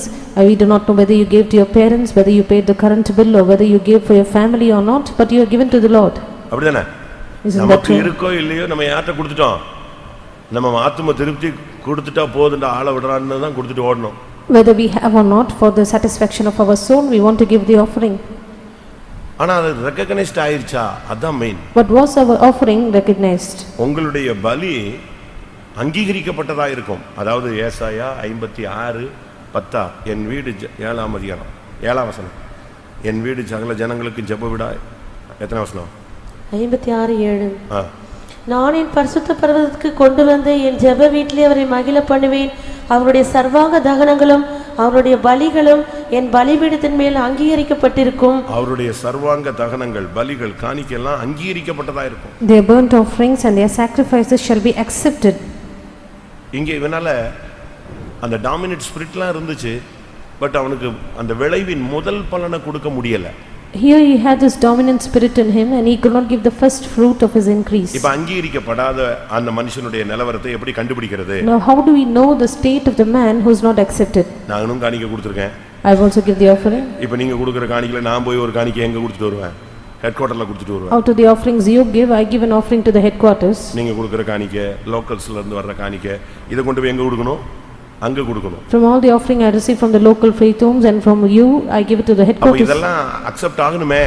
All these should be accepted. அப்படி அக்செப்ட் ஆகலங்கறதை எப்படி கண்டுபிடிக்கலாம்? How can we find out whether it is not accepted? Accept ஆனதை கண்டுபிடிக்கணும்னா அவன் செத்துருவான். இந்த சத்தியத்துக்காக கடைசி வரைக்கும் மூச்சு போற வரைக்கும் கொடுத்துருவான். Until his death. ஒவ்வொரு சொட்டு இரத்தமும் இந்த சத்தியத்துக்காக வலியும். He will shed every drop of blood for this truth if he is accepted. ஆனா இங்க accept ஆகலங்கும்போது, But when he is not accepted, அதனுடைய முதல் அடையாளம் என்ன? what is the first sign? 5ஆம் வசனம். Verse 5. காயீனையும் அவன் காணிக்கையும் அவர் அங்கீகரிக்கவில்லை. அப்பொழுது காயீனுக்கு மிகவும் எரிச்சல் உண்டாகி. எரிச்சல் உண்டாகும். இதுதான் first sign. The first sign is that he was very நம்முடைய wroth. காணிக்கை அங்கீகரிக்கப்படலைன்னா நமக்கு எரிச்சல் உண்டாகும். If our offering is not accepted, we are filled with wrath. மனைவியை பார்த்தா எரிச்சல், புருஷனை பார்த்தா எரிச்சல், ஊழியக்காரனை பார்த்தா எரிச்சல், வீட்டுல யாரை பார்த்தாலும் சுல்லுன்னு எரிஞ்சு பிச்சிருவோம். We will be irritated looking at the sight of our wife, our husband, or a servant of God. The sight of anyone, we will be irritated and filled with wrath. பார்க்கிற கொலீக்ஸை பார்த்தா தீப்பிடிச்சு எரியற மாதிரி இருக்கும். Looking at our colleagues, we will be filled with wrath. அப்ப முதல் அடையாளம் என்னது? Which is the first sign? எரிச்சல். The wrath. Bible என்ன சொல்லுகிறது? What does the Bible say? சூரியன் அஸ்தமிக்கிறதுக்கு முன்பே உங்கள் எரிச்சல் தனிய கடவுள். Let your anger leave you before the sun comes down. அப்ப எரிச்சலுக்கு டைம் எவ்வளவு நேரம்? So how long should your anger be, wrath be in you? 12 hours தான். Just 12 hours. 12 hoursக்குள்ள ப்ராப்ளம் என்ன செய்யணும்? எரிச்சல் என்ன செய்யணும்? தணிஞ்சிரணும். Your wrath should be totally taken out of you before 12 hours. Secondly, உன்னுடைய முகநாடி வேறுபடும். your countenance will change. அந்த முக கலை இருக்காது. You will not have a good countenance. அந்த முகத்தை பார்த்த உடனே தெரிஞ்சிரும். அகத்தின் அழகு முகத்துல தெரிஞ்சிரும். The face is the index of your heart. உனக்கு பணம் இருக்கும், you have money, பொருள் இருக்கும், materials, மனைவி இருக்கும், wife, பிள்ளைகள் இருக்கும், children, வசதி வாய்ப்புகள் இருக்கும். all comforts and conveniences. முகத்துல சமாதானமும் சந்தோஷமும் இருக்காது. There is no peace and joy in your face. ஒரு பெரிய கலக்கம் உனக்கு முகநாடி வேறுபட்டுக்கிட்டே இருக்கு. Your countenance will keep on changing. There is a confusion within you. முகத்துல கலை வராது. There is no, your countenance will not be fairer. தானியேல் பைபிள்ல படிச்சு பாத்தீங்கன்னா, தானியேல், சாத்ராக், மேஷாக் ஆகியோர் மத்தவங்களுடைய அவங்களுடைய முகம் எப்படி இருந்துச்சு? 10 மடங்கு கலை உள்ளதாக இருந்தது. If you read about Shadrach, Meshach and Abednego and Daniel in the Bible, you can read their faces were 10 times fairer than the others. இப்ப தீ பத்தி வைக்காமலே இப்ப எரிஞ்சற மாதிரி இருக்கு. Now without even setting fire, we are on fire. ஒன்று எரிச்சல், இரண்டாவது முகநாடி வேறுபடுது. One is irritation or wrath, secondly our countenance will change. நம்ம வீட்டுக்குள்ள போன உடனே கண்டுபிடிச்சலாம், பிரதர் இன்னைக்கு டவுன் ஆயிட்டாரு, ஏதோ பிரச்சனைன்னு தெரிஞ்சுக்கலாம். The moment you enter the house, you can find out the brother is in some problem. நான் ஒரு வீட்டுக்குள்ள போனேன். I entered the house. எப்படி இருக்கீங்கன்னு. How are you? நல்லா தான் இருக்கறேன்னாரு. I'm well. I'm fine. வீட்ல குடும்பத்துல எப்படி இருக்கீங்க? How are you in the family? நல்லா தான் இருக்கோம். We going on well. அப்ப அங்க இருந்து சிஸ்டர் கிச்சன்ல இருந்து சொல்லுது. அந்தால அப்படி தான் சொல்லிட்டே இருப்பார் pastor brother. From the sister from the kitchen shouted out, the brother will keep on saying like this. ரெண்டும் எலியும் பூனையும். They were fighting like cat and rat. திருப்பி அவங்க வந்தாங்க பேசின. Then she came and she also spoke. முகநாடி வேறுபடுதல். Countenance will fall. மூன்றாவது. Thirdly, பாவம் வாசற்படியில் படுத்தே கிடக்கும். sin light at our door. நாலாவது. Fourthly, அவன் ஆசை உன்னை பற்றி இருக்கும். his desire shall cleave onto you. எப்படி இருக்கும் யோசிச்சு பாருங்க. You can imagine. உன் காணிக்கை அங்கீகரிக்கப்படலைன்னா உன் லைஃப்ல பாவம் வந்து வாசல்ல படுத்து கிடக்கும். வீட்டுல வாசல்ல படுத்து கிடக்கும்.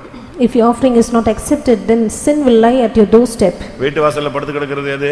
What will lie at the doorstep? எது? நாய் தான் படுத்து கிடக்கும். The dog. பின்மாற்றம். Backsliding. உன்னுடைய வாழ்க்கையில தோல்விகள் வாசல்லையே இருக்கும். Failures will be at your doorstep in your life. உன் காணிக்கை அங்கீகரிக்கப்படலைன்னா பாவம் உன்னை பின்தொடரும். If your offering is not accepted, sin will pursue. உனக்கு ஆசை வரும். You will have a desire. இச்சை வரும். Lust. உன் ஆசை அவனை பற்றி இருக்கும். Your desire, his desire shall be unto you. நீ அவனை ஆண்டு கொள்ளுவாய். And you shall rule over him. திருப்பி அந்த டாமினன்ட் ஸ்பிரிட் வருது பாத்தீங்களா? Can you find the dominant spirit peep again? நல்லா புரிஞ்சுக்கோங்க. உங்க காணிக்கை அங்கீகரிக்கப்பட்டது இல்லங்கறதை நீங்க இப்பவே கண்டுபிடிச்சுக்கலாம். Even now you can spot out easily whether your offering is accepted or not. இப்ப நம்ம எல்லாம் ஏதாவது ஒன்னு செஞ்சிட்டா அக்னாலஜ்மென்ட் கேக்குறோம். If we do anything, we want an acknowledgement. இல்லனா ஒரு ரிசிப்ட் கேப்போம். We want a receipt. இல்லனா உங்க செல்லுல மெசேஜ் வரும். பணம் கிரெடிட் ஆயிடுச்சு இல்லன்னு. Or we want an acknowledgement message in our mobiles. மொபைல்ல ஒரு ஆப்ஸ் நீங்க பண்ணா கூட ஃபெயில் ஆச்சுனா ஃபெயில்ட்னு சொல்லும். அக்செப்ட்னா நிச்சயம் ஓகே சொல்லும். சொல்லுதா? You do anything, any application in your mobile, you find whether it's accepted or failed. நம்ம கொடுத்த காணிக்கை எல்லாம் ஓகே ஆச்சுன்னு ஏதாவது ஒன்னு தெரிஞ்சா பரவாயில்லை. தெரியாமலே போயிட்டே இருக்குமே. Without a knowledge whether our offerings are accepted or not, we are just going on like that. ஆனா இன்னைக்கு நீங்க கண்டுபிடிக்கலாம். But today you can find out. உன்னுடைய காணிக்கை அங்கீகரிக்கப்படாவிட்டால் நீ மற்றவர்களை ஆளுகை செய்ய ஆசைப்படுவாய். If your offering is not accepted, then you will try to rule and have dominant over others. படுத்து கிடக்கும். Sin will lie at your doorstep. உனக்கு எரிச்சல் உண்டாகும். You will be filled with wrath. உன் முகநாடி வேறுபடும். Your countenance will fall. நீ மற்றவங்களை நேசிப்பாய். ஆசை பற்றி இருக்கும். You will desire and lust after the others. யாரை பார்த்தாலும் ஆசை. You will desire for the others. யாரை பார்த்தாலும் இச்சை. Lust after the others. அது என்ன இப்படி ஒரு ஆவி? What kind of a spirit is that? சொல்லுங்க. இது கடைசி கால ஆவி, சோதோமின் ஆவி. This is the spirit of Sodom in the last days. பெண்கள் பெண்களை நேசிப்பது. Women loving women. ஆண்கள் ஆண்களை நேசிப்பது. Men towards men. தாறுமாறான நேசம். இதெல்லாம் எதனுடைய எஃபெக்ட்? எதனுடைய effect? What is the effect of all ரெண்டு பேரும் this? ஆம்பளைங்க. Both are men here. அப்படிதானே? ஆபேல் காயின். Cain and ஆனா Abel. இங்க சொல்லி இருக்கு உன் ஆசை யாரை பற்றி இருக்கும்? அவனை பற்றி இருக்கும். His desire shall be unto you. இங்க தான் புதிய ஏற்பாட்டின் பாவம் வருது. Here is the New Testament sin which occurs. அதனால தான் இயேசுவை நேசின்னு சொல்றோம். That is why we say love Jesus. மனுஷனை நேசிக்காதன்னு சொல்றோம். Do not love man. அது மாத்திரமல்ல. Not only that. காயின் தன் சகோதரனாகிய ஆபேலோடு பேசினான். Cain spoke to his brother Abel. நமக்கு சண்டை வந்துட்டா பேச மாட்டோம். But when we have a fight, we will not speak. ஆனா இதுல இன்னொரு டெக்னிக் என்னன்னா பேசுவோம். Another technique is that we will speak. ஆனா உள்ளுக்குள்ள என்ன இருக்கும்? Within full கசப்பு இருக்கும். bitterness filled. உண்மைதானே? Isn't that true? வருஷக்கணக்கா பேசாம ஒரே வீட்ல இருக்கிறவங்க எல்லாம் இருக்காங்க. There are people who live in the same house without speaking for years together. நான் திருவொற்றியூர்ல இருக்கும்போது When I was at Tiruvallur, ஒரு வீட்ல அவங்க doctor. there was a doctor in a house. அவர் doctor. He is a doctor. ஆனா இவங்க ரெண்டு பேருக்கு ஒரு சின்ன problem. But they had a problem, small tiff.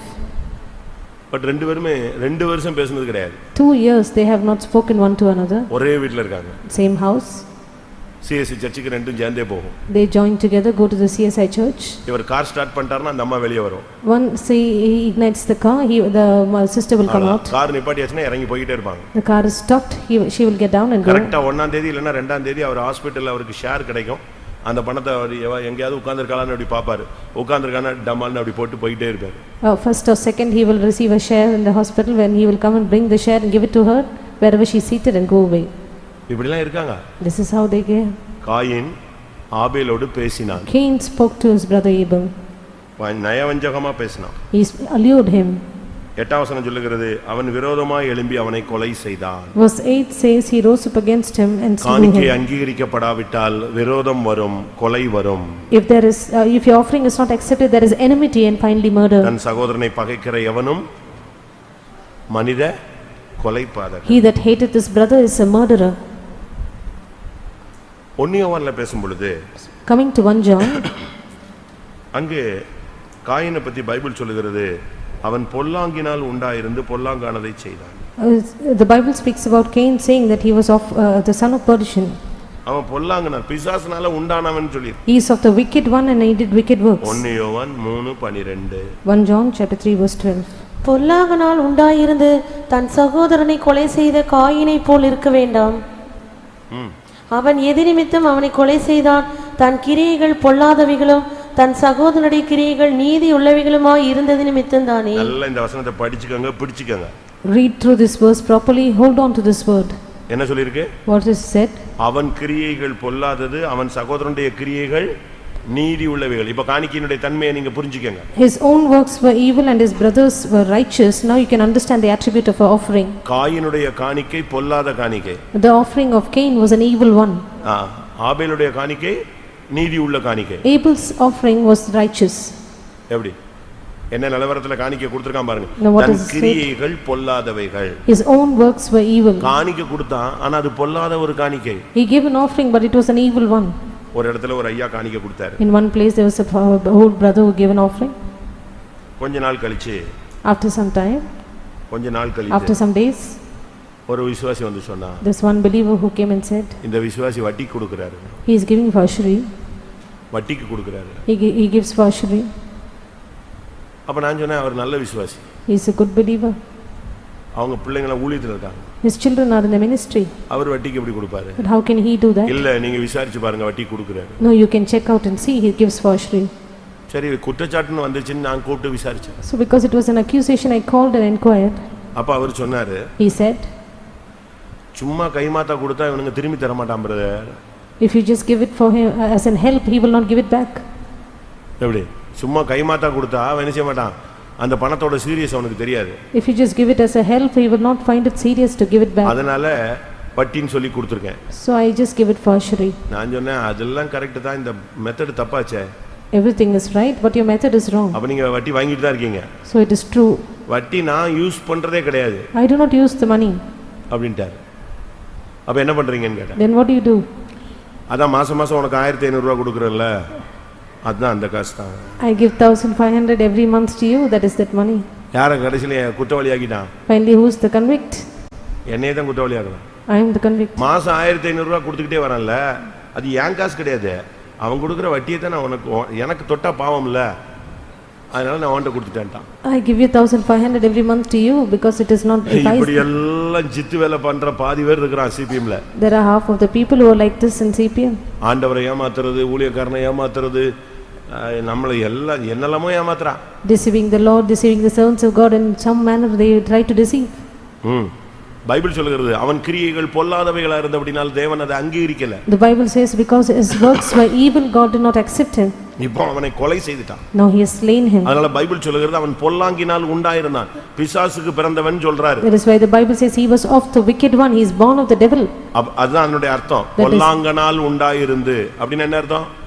Born of the wicked one, what does it mean? Starting stage எப்படி இருந்துச்சு தெரியுமா? How was his early stage? சொல்லுங்க. ஆதியாகமம் 4:1. Genesis 4:1. ஆதியாகமம் 4:1. ஆதாம் தன் மனைவியாகிய ஏவாளை அறிந்தான், அவள் கர்ப்பவதியாகி காயினை பெற்று கர்த்தரால் ஒரு மனுஷனை பெற்றேன் என்றார். ஸ்டார்டிங் எப்படி இருந்துச்சு? கர்த்தரால் ஒரு மனுஷனை பெற்றேன். அவன்தான் ஆபேல். அவன்தான் யாரு? Coin. In the beginning it was said, I have gotten a man from the Lord, and he was ஆனா Cain. இப்போ பிசாசுனால உண்டாயிருக்கான். But now he is of the wicked one. வளர்ப்பு சரியில்லை. His growth is not right. நிலவரம் சரியில்லாம போயிடுச்சு. Now his state is not right. இப்போ விரோதமானவனாய் மாறிட்டான். Now he has become an enemy. அவனை கொலையே பண்ணிட்டான். He has slain him. இப்போ கொலை பண்ணிட்ட பிறகு After the murder, ஆண்டவர் ஒரு क्वेश्चन பண்றாரு. now the Lord poses a question. எங்க ஆபேல் எங்க? Where is your brother? என்ன சொன்னான்? What did he say? நான் அவனுக்கு இல்ல நான் அறியே. I know not. போய் வந்துருச்சா? Next he lies. ஸ்டேட்மென்ட் எப்படி இருக்கு? What is his statement now? நான் அறியேன். I know not. நான் அவனுக்கு காவலாளியோ? Am I my brother's keeper? சொல்றான், நான் என்ன காவலா காத்துட்டு இருக்க முடியும்? Am I my brother's keeper? யோசிச்சு பாருங்க. Just imagine. அதாவது ஒரு பாவம், A sin. தொடக்கம் எங்க? Where is the beginning? தொடக்கம் எங்க? Where is the நான் beginning? நேத்து ஒரு பாயிண்ட் சொன்னேன், தொடக்கம். I spoke of this yesterday. ஆமானுடைய பாவத்தினுடைய தொடக்கம் என்னது? Where is the wish beginning? பண்ணல, அவனை ஸ்தோத்திரம் பண்ணல, மதிப்பு கொடுக்கல, அதுதான் சாவு, தூக்குல தொங்க விட்டது. He was not greeted, which made him hang on the tree. இங்க முதல் குற்றம் என்னது? காணிக்கை தேவன் அங்கீகரிக்கல. Here the first fault was God did not accept the offering. அடுத்து வருது பாருங்க, வரிசையா ஒன்னொன்னா வருது. Now it is listed out one by one. ஒன்னு என்னது? One, எரிச்சல், wrath, முகநாடி வேறுபட்டது, countenance falling, பாவம் வாசப்படியில sin படுத்துச்சு, lies at the door, ஆசை வந்து விட்டது, his desires come, அவனுக்கு விரோதமா எழும்பி விட்டான், he is risen up against அவனை him, கொலை செய்து விட்டான். murdered him. இப்ப நான் எனக்கு தெரியவே தெரியாதுன்னு போய் சொல்றான். Now he lies saying, I know not. அடுத்து Nextly, 12ஆம் வசனம், verse 12, 11. verse 11. இப்பொழுது உன் சகோதரனுடைய இரத்தத்தை உன் கையிலே வாங்கிக் கொள்ள தன் வாயை திறந்த இந்த பூமியில் நீ சபிக்கப்பட்டிருப்பாய். சபைக்குள்ள இருந்துட்டு சபிக்கப்பட்டவனா இருந்தா என்ன பிரயோஜனம்? What is the profit by being cursed in the church? தன் வாயை திறந்த இந்த சபையில் நீ சபிக்கப்பட்டிருப்பாய். You will be cursed in this church. இனி அது உனக்கு பலனை கொடாது. It will no more give you its yield. நீ இந்த சபையில் நிலையற்று அலைகிறவனாய் இருப்பாய். You shall be a fugitive on this church. எப்படி போயிடுச்சு பாத்தீங்களா நிலவரம்? Now what is the state? கடைசி அவன் முடிவு என்ன? What was his end? 16, verse 16. அப்படியே காயின் கர்த்தருடைய சந்நிதியை விட்டு புறப்பட்டு ஏதேனுக்கு கிழக்கான நோத் எனும் தேசத்தில் குடியிருந்தான். ஏதேனை விட்டு விட்டான். He has forsaken Eden. தேவனோடு உள்ள உறவு போய்விட்டது. His connection with God is மகிமை lost. போய்விட்டது. Glory is lost. உறவு போய்விட்டது. His relationship with God is lost. ஐக்கியம் போய்விட்டது. Fellowship is lost. அவனுக்கும் தேவனுக்கும் முற்றிலுமா கனெக்ஷனை போய் ஏதேனை விட்டு கலக்க போயிட்டான். He is completely cut off in connection with God. He is out of Eden now. எல்லாரும் கண்களை மூடுவோம். Let us all close our eyes. இப்போ நீங்க புரிஞ்சுக்கங்க. Now you understand. நீங்க கொடுத்த காணிக்கை எல்லாம் ஓகே ஆயிடுச்சா இல்லையா? Is your offering accepted or not? அப்படியே கண்ணை மூடி பாருங்க பார்க்கலாம். Close your eyes. நான் ரிப்பீட் பண்றேன். I repeat. எல்லாரும் கொஞ்ச நேரம் கண்களை மூடி முழங்கால் Let us படிடுவோம். all close our eyes, be on our knees.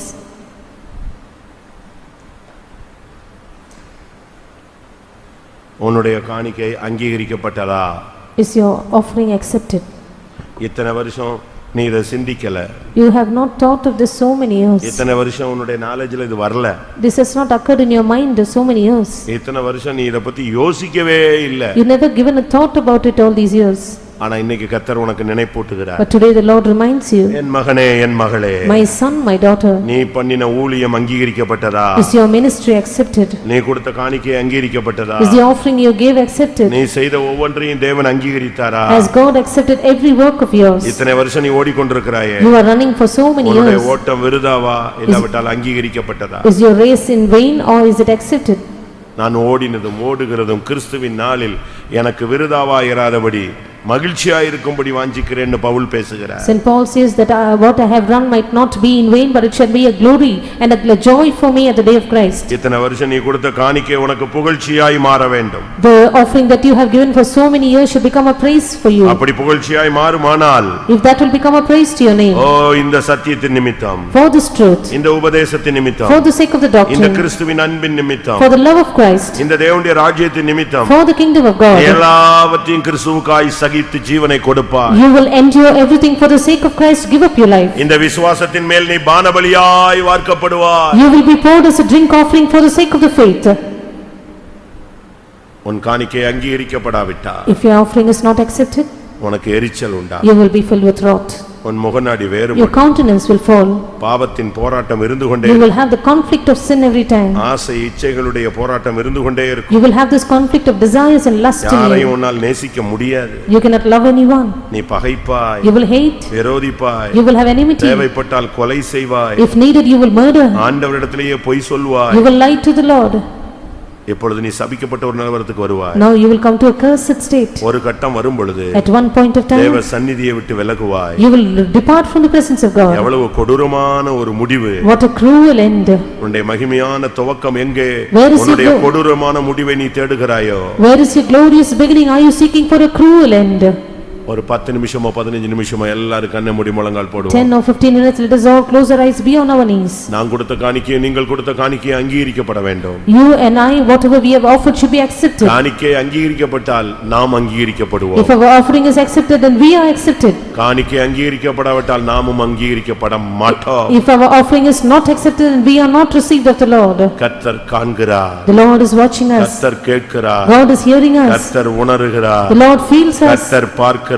The Lord is seeing us. கர்த்தர் இங்கே நின்று கொண்டிருக்கிறார். The Lord is standing here. உன்னுடைய காணிக்கை எப்படிப்பட்டது? What kind of offering are you giving to him? பணம் அல்ல, Not money, பொருள் அல்ல, not material. நீ கொடுக்கும் தன்மை, The attribute of your offering. அது தேவன் அங்கீகரித்தாரா? Yes, God accepted it. உன்னுடைய வாழ்க்கை பொல்லாதவைகளா, உன்னுடைய வாழ்க்கை நீதி உள்ளவைகளா? Is your life an evil one or a righteous one? கர்த்தர் காண்கிறார். God is watching. ஒரு ஐஸ்வரியவான் தன்னிடத்திலிருந்து இருப்பதிலிருந்து எடுத்து கொஞ்சம் போட்டான். A rich man gave a little of all that he had. அது அங்கீகரிக்கப்படவில்லை. It was not accepted. ஒரு பெண் தனக்கு இருப்பதையே போட்டு விட்டாள். A woman gave all that she had, her living. அது ஏற்றுக்கொள்ளப்பட்டது. It was accepted. இதுவரை Up till now, உன் காணிக்கை அங்கீகரிக்கப்பட்டதோ இல்லையோ, whether your offering was accepted or not, இப்பொழுது கர்த்தர் உன்னோடு பேசிக்கொண்டு now the Lord is speaking to you. இன்றையிலிருந்து அது அங்கீகரிக்கப்படட்டும். This day onwards it should be accepted, அதற்காக உன்னை சமர்ப்பிப்பாயா? for which you dedicate yourself. இதுவரை அங்கீகரிக்கப்படாவிட்டால் மன்னிப்பு கேள். If not, it is not accepted up till now, ask pardon of the Lord. இந்த கூட்டத்தோடு கர்த்தர் உன்னோடு அதிகமாக இடைபட வாஞ்சிக்கிறார். From this meeting onwards, the Lord desires to deal with you more and more. இந்த சுத்திகரிப்பு கூட்டங்களுக்கு பின்பு தேவனும் நீயும் நெருங்கி போவீர்கள். After these sanctification meetings, you will have a closer walk with God. ஒன்று தேவன் உன்னோடு பேசிக்கொண்டே இருப்பார். Either the Lord will keep speaking with you continually, இல்லாவிட்டால் நீ தேவனோடு பேசிக்கொண்டே இருப்பாய். else you will be communicating with God. ஒன்று நீ அவரை பார்த்துக்கொண்டே இருப்பாய். Either you will keep seeing the Lord, இல்லாவிட்டால் தேவன் உன்னை கண்டுகொண்டே இருப்பார். else the Lord will continually watch you. ஒன்று தேவன் உன்னுடைய கையை பிடித்துக்கொண்டே இருப்பார். Either the Lord will hold your hand, இல்லாவிட்டால் நீ தேவனுடைய கையை பிடித்துக்கொண்டே or இருப்பாய். you will hold the hand of the Lord. வாயை திறங்க, Open your mouths, அறிக்கையிடுங்க, start confessing, மன்னிப்பு கேளுங்க, ask pardon, ஆண்டவருடைய பாதத்துல விழுங்க. fall in the feet of the Lord. இன்றைக்கு ஆண்டவரே நான் அங்கீகரிக்கப்பட்டவனாய் திரும்பி போகணும்னு சொல்லுங்க. Say, Lord, today I should return as one who is accepted of you.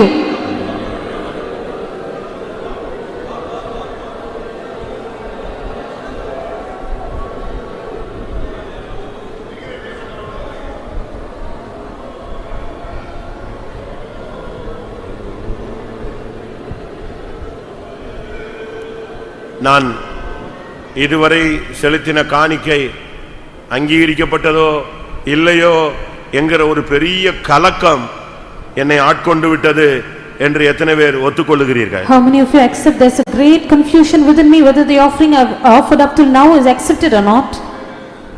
அவங்க மட்டும் கைகளை உயர்த்துங்க Such பார்க்கலாம். people, raise your hands. நான் கொடுத்த காணிக்கை அங்கீகரிக்கப்பட்டதோ இல்லையோ, Whether the offering I gave was accepted or not. கர்த்தர் உன்னை கிருபையாய் மன்னிப்பாரா? Graciously may the Lord pardon you. இன்றைக்கு இரக்கத்தில் ஐஸ்வரியமுள்ளவராய் உன் அருகே அவர் வந்திருக்கிறார். Today he is come in our midst as one who is rich in his mercy. உனக்கு தேவனிடத்திலிருந்து இரக்கம் கிடைக்கணும்னா ஒரே வழி, தேவனுக்கு ஏற்கும் பலி நொறுங்குண்ட ஆவிதான்.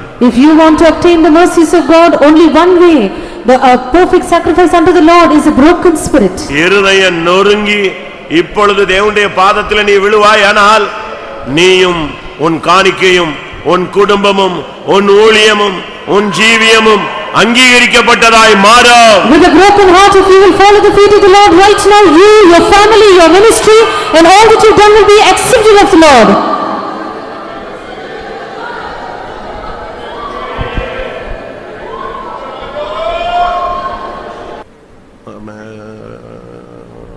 நீ ஆபேலானால் இன்னைக்கு ஒரு அக்கினி இறங்க வேண்டும்.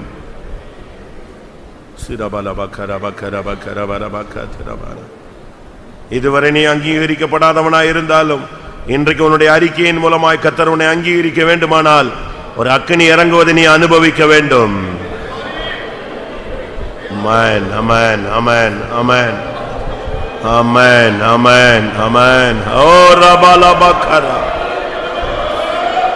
நீ ஆதியில் கொண்டிருந்த அன்புக்கும் ஆதியில் கொண்டிருந்த அபிஷேகத்திற்கும் ஆதியில் செய்ததான மகிமையான ஊழியத்துக்கு நீ திரும்புவாயாக.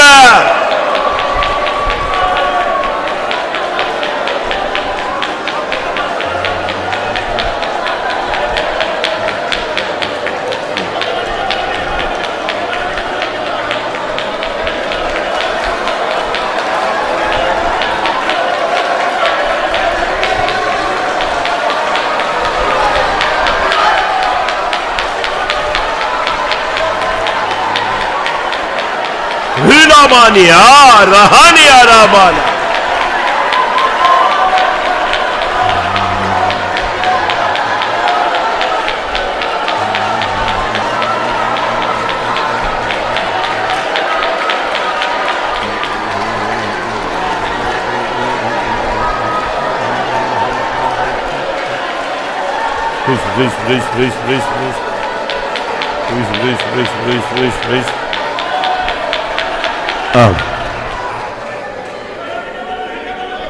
அக்கினியினால் உத்தரவருளுகிற தெய்வமே தெய்வம்.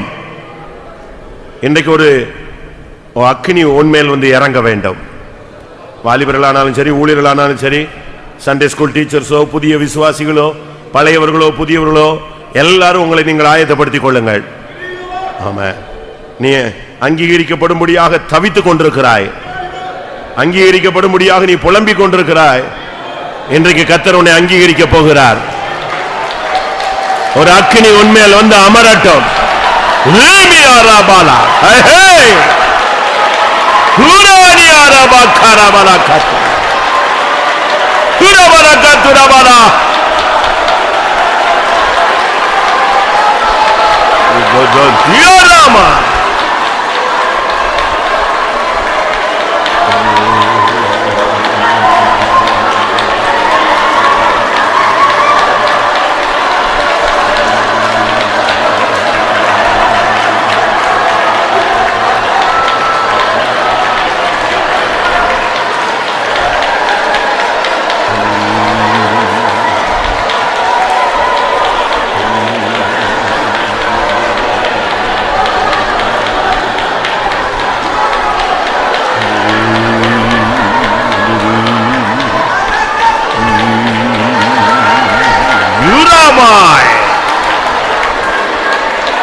அக்கினி அக்கினி, ஓ அக்கினி இறங்கட்டும், பலிபீடத்தில் அக்கினி இறங்கட்டும்.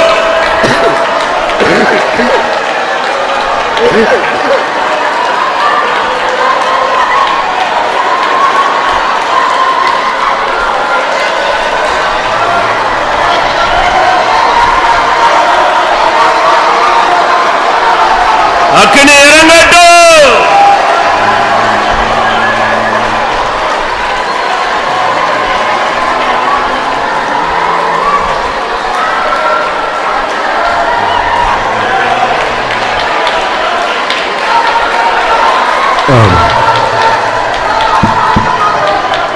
ஒரு நிமிஷம்.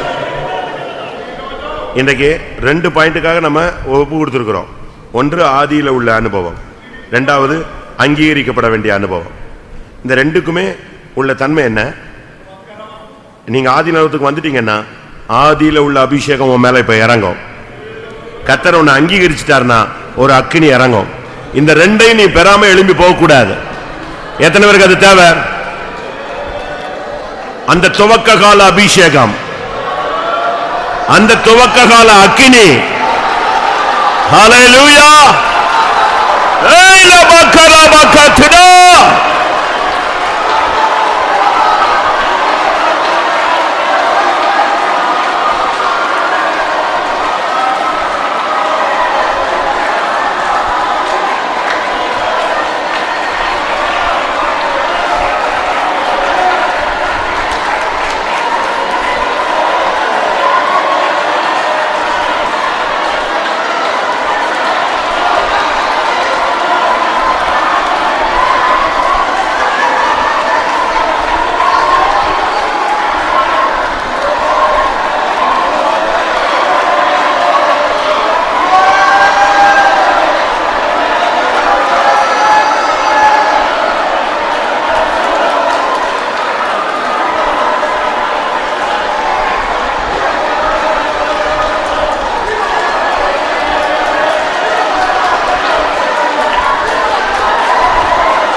ஹalleluya.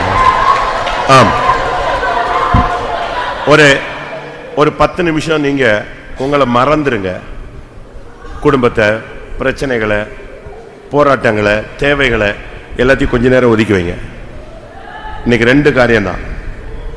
உனக்கு துவக்கத்தில் உள்ள அபிஷேகம் வரணும், தெய்வம் உன்னை அக்கினியினால அங்கீகரிக்கணும். வேற எதையும் மனசுலயே கொண்டு வராதீங்க. முடிஞ்ச முழங்கால் போடுங்க, முடிஞ்ச தேவ சமூகத்தில் போராடுங்க. பழைய அபிஷேகம் வேண்டாம்.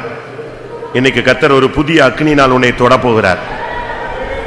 ஆரம்பத்தில் எப்படி அபிஷேகம் இறங்கும் பொழுது நீ இருந்தியோ அதே நிலவரம் எத்தனை பேருக்கு தேவை? இன்றைக்கு கர்த்தர் நிச்சயமாய் உன்னை அங்கீகரிக்கும்படியாக அவர் வந்திருக்கிறார். ஹல்லேலூயா, ஹல்லேலூயா. ஆபேலை அங்கீகரித்த தெய்வம் இன்றைக்கு இந்த சபையில அநேகரை அங்கீகரிக்க போகிறார் அக்கினியினால்.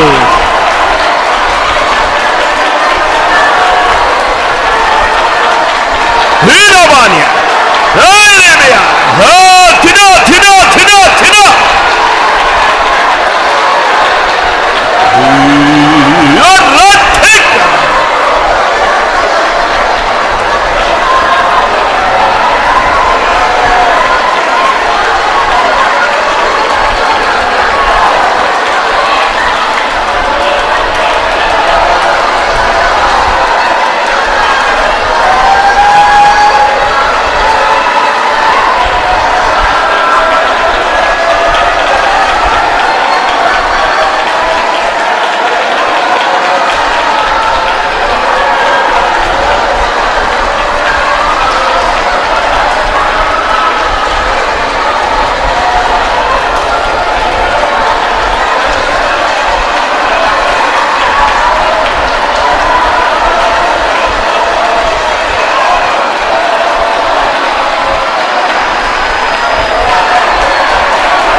ஆமென், ஆமென்.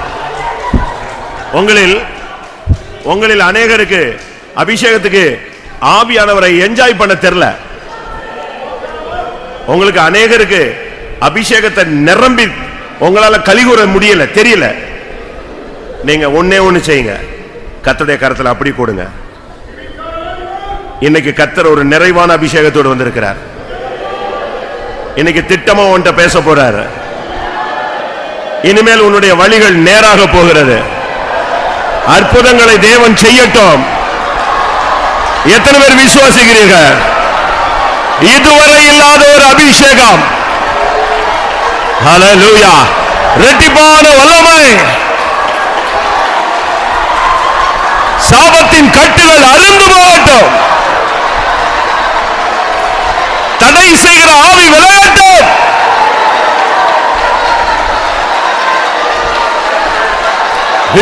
இத பாக்கரா, இத பாக்கர். Dios.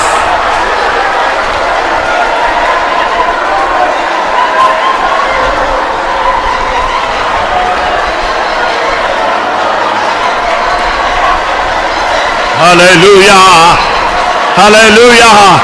சாத்தான் தோற்று போனான், சாத்தான் தோற்று போனான்.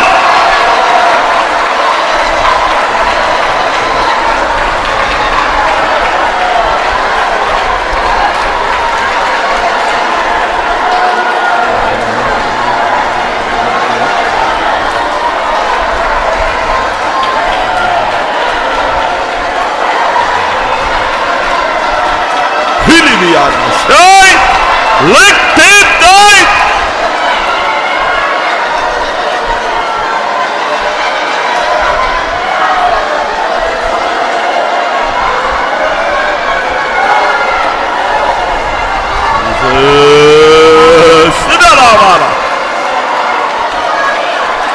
ஆமாம், ஆமாம். இந்த கூட்டத்துக்கு வரும் பொழுது நீங்கள் வெகு தூரத்தில் இருந்தீர்கள். வசனத்தின் மூலமாய், வார்த்தையின் மூலமாய், இருதய உடதலின் மூலமாய் கர்த்தர் உன்னை கர்த்தர் உன்னை இழுத்து இழுத்து இழுத்து இப்பொழுது தன்னுடைய மார்போடு உன்னை அணைத்துக் கொண்டார். எத்தனை பேர் அதை ஃபீல் பண்றீங்க? நான் தூரத்தில் இருந்தேன், என்னை வார்த்தையினால் இழுத்தார், அபிஷேகத்தினால் இழுத்தார். இப்பொழுது என் நேசர் மார்பிலே நான் அணைக்கப்பட்டிருக்கிறேன். ஆமென்.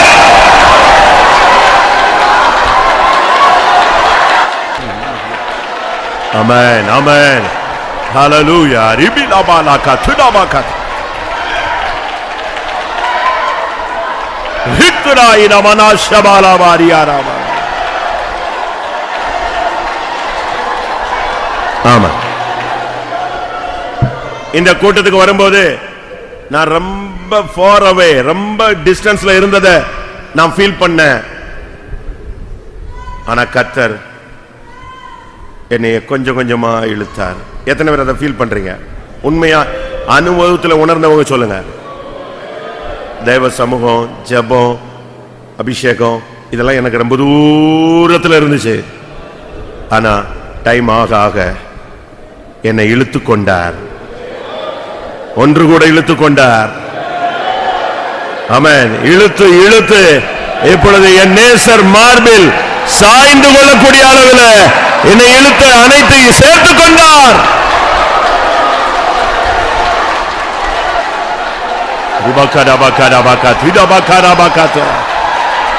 அமன் அமன் அமன்.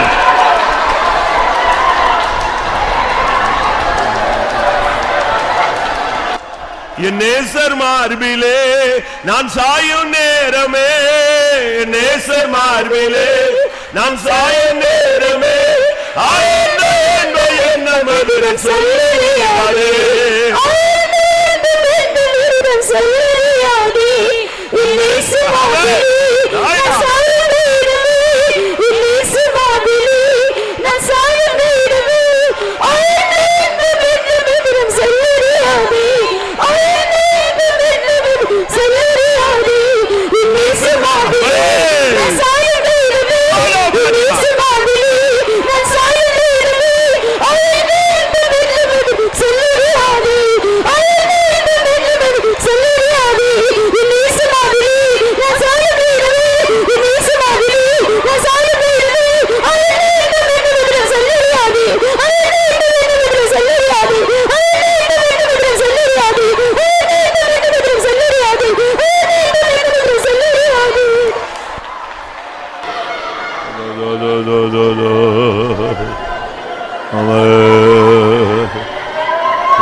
ஆமென்.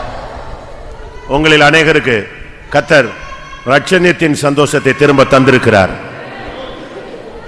ரட்சிக்கப்பட்ட நாளில் உனக்கு இருந்த அந்த நம்பிக்கை, அந்த நிச்சயம், அந்த விசுவாசம், அந்த மகிழ்ச்சி இன்னைக்கு உன் இருதயத்தில் கொடுக்கப்பட்டிருக்கிறது. தேவ கிருபையை பெற்று அதை நீ காத்துக்கொள்வாயாக.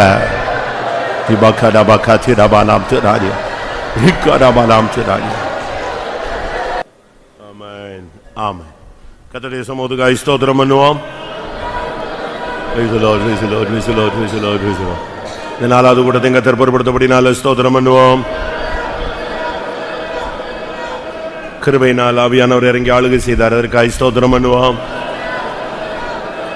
தூரத்தில் இருந்த நம்மை ஒன்று கூட இழுத்துக் கொண்டார், அதற்காக ஸ்தோத்திரம் பண்ணுவோம். நம்முடைய ஆதி நிலவரத்துக்கு திரும்பி வரும்படியாக அழைப்பு கொடுத்தார், அதற்காக ஸ்தோத்திரம் பண்ணுவோம். நாம் அங்கீகரிக்கப்படக்கூடிய வழிகளுக்கு கர்த்தர் நமக்கு போதித்தார், அதற்காக ஸ்தோத்திரம் பண்ணுவோம். மீதி கூட்டங்களை தெய்வம் பொறுப்படுத்த முடியாது, ஸ்தோத்திரம் பண்ணுவோம். முழு சபையும் கர்த்தர் பரிசுத்தப்படுத்த முடியாது, ஸ்தோத்திரம் பண்ணுவோம்.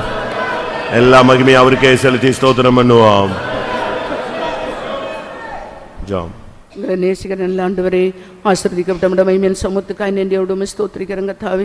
எங்களுடைய கர்த்தாவு வாசத்தின் கூட்டத்தின் இந்த 2வது நாள் கூட்டத்திலும் கூட தேவாமியான இந்த 4 நேர கூட்டத்திலும் கூட தேவாமியானவர் எங்களுடைய மத்தியில் கடந்து வந்து ஒவ்வொரு கூட்டங்களில் ஆவியானவர் கிரியை செய்தார். ஆண்டவரே, உங்களுடைய வசனங்களை கொண்டு எங்களை உணர்த்தினீர், அதற்காக உங்கள் ஸ்தோத்திரம். கர்த்தருடைய ஆவியானவரை இந்த நாட்களில் இன்னும் எங்களை ஜீவித்தை ஆழமாய் சுத்திகரித்துக்குள்ள, ஆழமாய் பரிசுத்துக்குள்ள ஆண்டவரே உங்கள் ஸ்தோத்திரம் இன்னும் சமூகத்தில் கிட்டி நெருங்கி சேர எங்களுக்கு உதவி செய்ய முடியாக வேண்டிக்கிறோம். ஆண்டவரே, எங்களை ஒவ்வொருவரையும் இந்த ஆதி நிலவரத்தில் எங்களை கொண்டு வரும்படியாக வேண்டிக்கிறோம். ஆதி என்பை விட்டாய் என்று உன் பேர் என்ன குறை என்று சொன்னீர் ஆண்டவரே. ஆதி என்பைகளை கொண்டு வர, ஆதி கிரியில கொண்டு வர ஆண்டவரே. கர்த்தாவே எங்களுக்கு ஸ்தோத்திரம். அந்த ஆதி நம்பிக்கைக்குள்ள எங்களை கொண்டு வரணுமே, ஆதி விசுவாசத்தில் எங்களை கொண்டு வரணுமே கர்த்தாவே. ஆண்டவரே எங்களுக்கு ஸ்தோத்திரம் ஆண்டவரே. இந்த நாட்களில் நாங்கள் விட்டதான எல்லா கர்த்தாவே நிர்பந்தமான நிலவரங்கள் எல்லாவற்றிலிருந்து எங்களை விடுதலை ஆக்கி கர்த்தாவே இந்த ஆதி நிலவரத்தில் தேவாவியானவர் எங்களை கொண்டு வர முடியும் அந்த கரத்தில் தர்றங்க கர்த்தாவே. ஆண்டவரே எங்களுக்கு ஸ்தோத்திரம். இந்த அன்பிலே நாங்கள் நிறைந்தவர்களாய் காணப்பட எங்களுக்கு உதவி செய்யுங்க கர்த்தாவே. ஆண்டவரே எங்களுடைய ஜீவி அங்கீகரிக்கப்படட்டும், எங்களுடைய ஊழியம் அங்கீகரிக்கப்படட்டும், எங்களுடைய காணிக்கை அங்கீகரிக்கப்படட்டும். ஆண்டவரே எங்களுடைய ஜீவி அங்கீகரிக்கப்பட்டதா நம்முடைய சமூகத்தில் நாங்கள் கர்த்தாவே எங்களுடைய சுத்த மனசாட்சியோடு நம்முடைய சமூகத்தில் காணப்பட எங்களுக்கு உதவி செய்யும்படியாக வேண்டிக்கிறோம். இந்த காயினை போல ஒருவரும் இருக்க வேண்டாம் கர்த்தாவே. அவனுடைய முகநாடி வேறுபட்டது கர்த்தாவே. ஆண்டவரே எங்களுக்கு ஸ்தோத்திரம் கர்த்தாவே. அவனுக்குள்ளே கர்த்தாவே எரிச்சல் உண்டானது கர்த்தாவே. அவனுடைய முகநாடி வேறுபட்டது கர்த்தாவே. உன் பாவம் வாசல் படியில படுத்திருக்கும் என்று சொல்ல கேட்டோம் ஆண்டவரே. கர்த்தாவே உன் ஆசை அவனை பற்றி இருக்கும் என்று சொல்லப்பட்டு கர்த்தாவே எந்த விதத்தில் எங்களுடைய பாவ ஆசைகள் பாவ இச்சைகள் எங்களை மேற்கொள்ளாதபடி ஆவியானவர் எங்களை காக்க முடியாம அந்த கரத்தில் ஒப்படைக்கிறோம். இந்த கேட்டதான இந்த இசைப்பின் சத்தத்தை கேட்ட நாங்கள் உங்களோட உணர்வடைந்த கர்த்தாவே இன்னும் எங்களை ஆதி அன்புக்குள்ளே திரும்பமாய் நாங்கள் வீழ்ப்பிக்கப்பட்டு இந்த ஆதி நிலவரத்தில் எங்களை கொண்டு வர முடியாது கர்த்தாவே.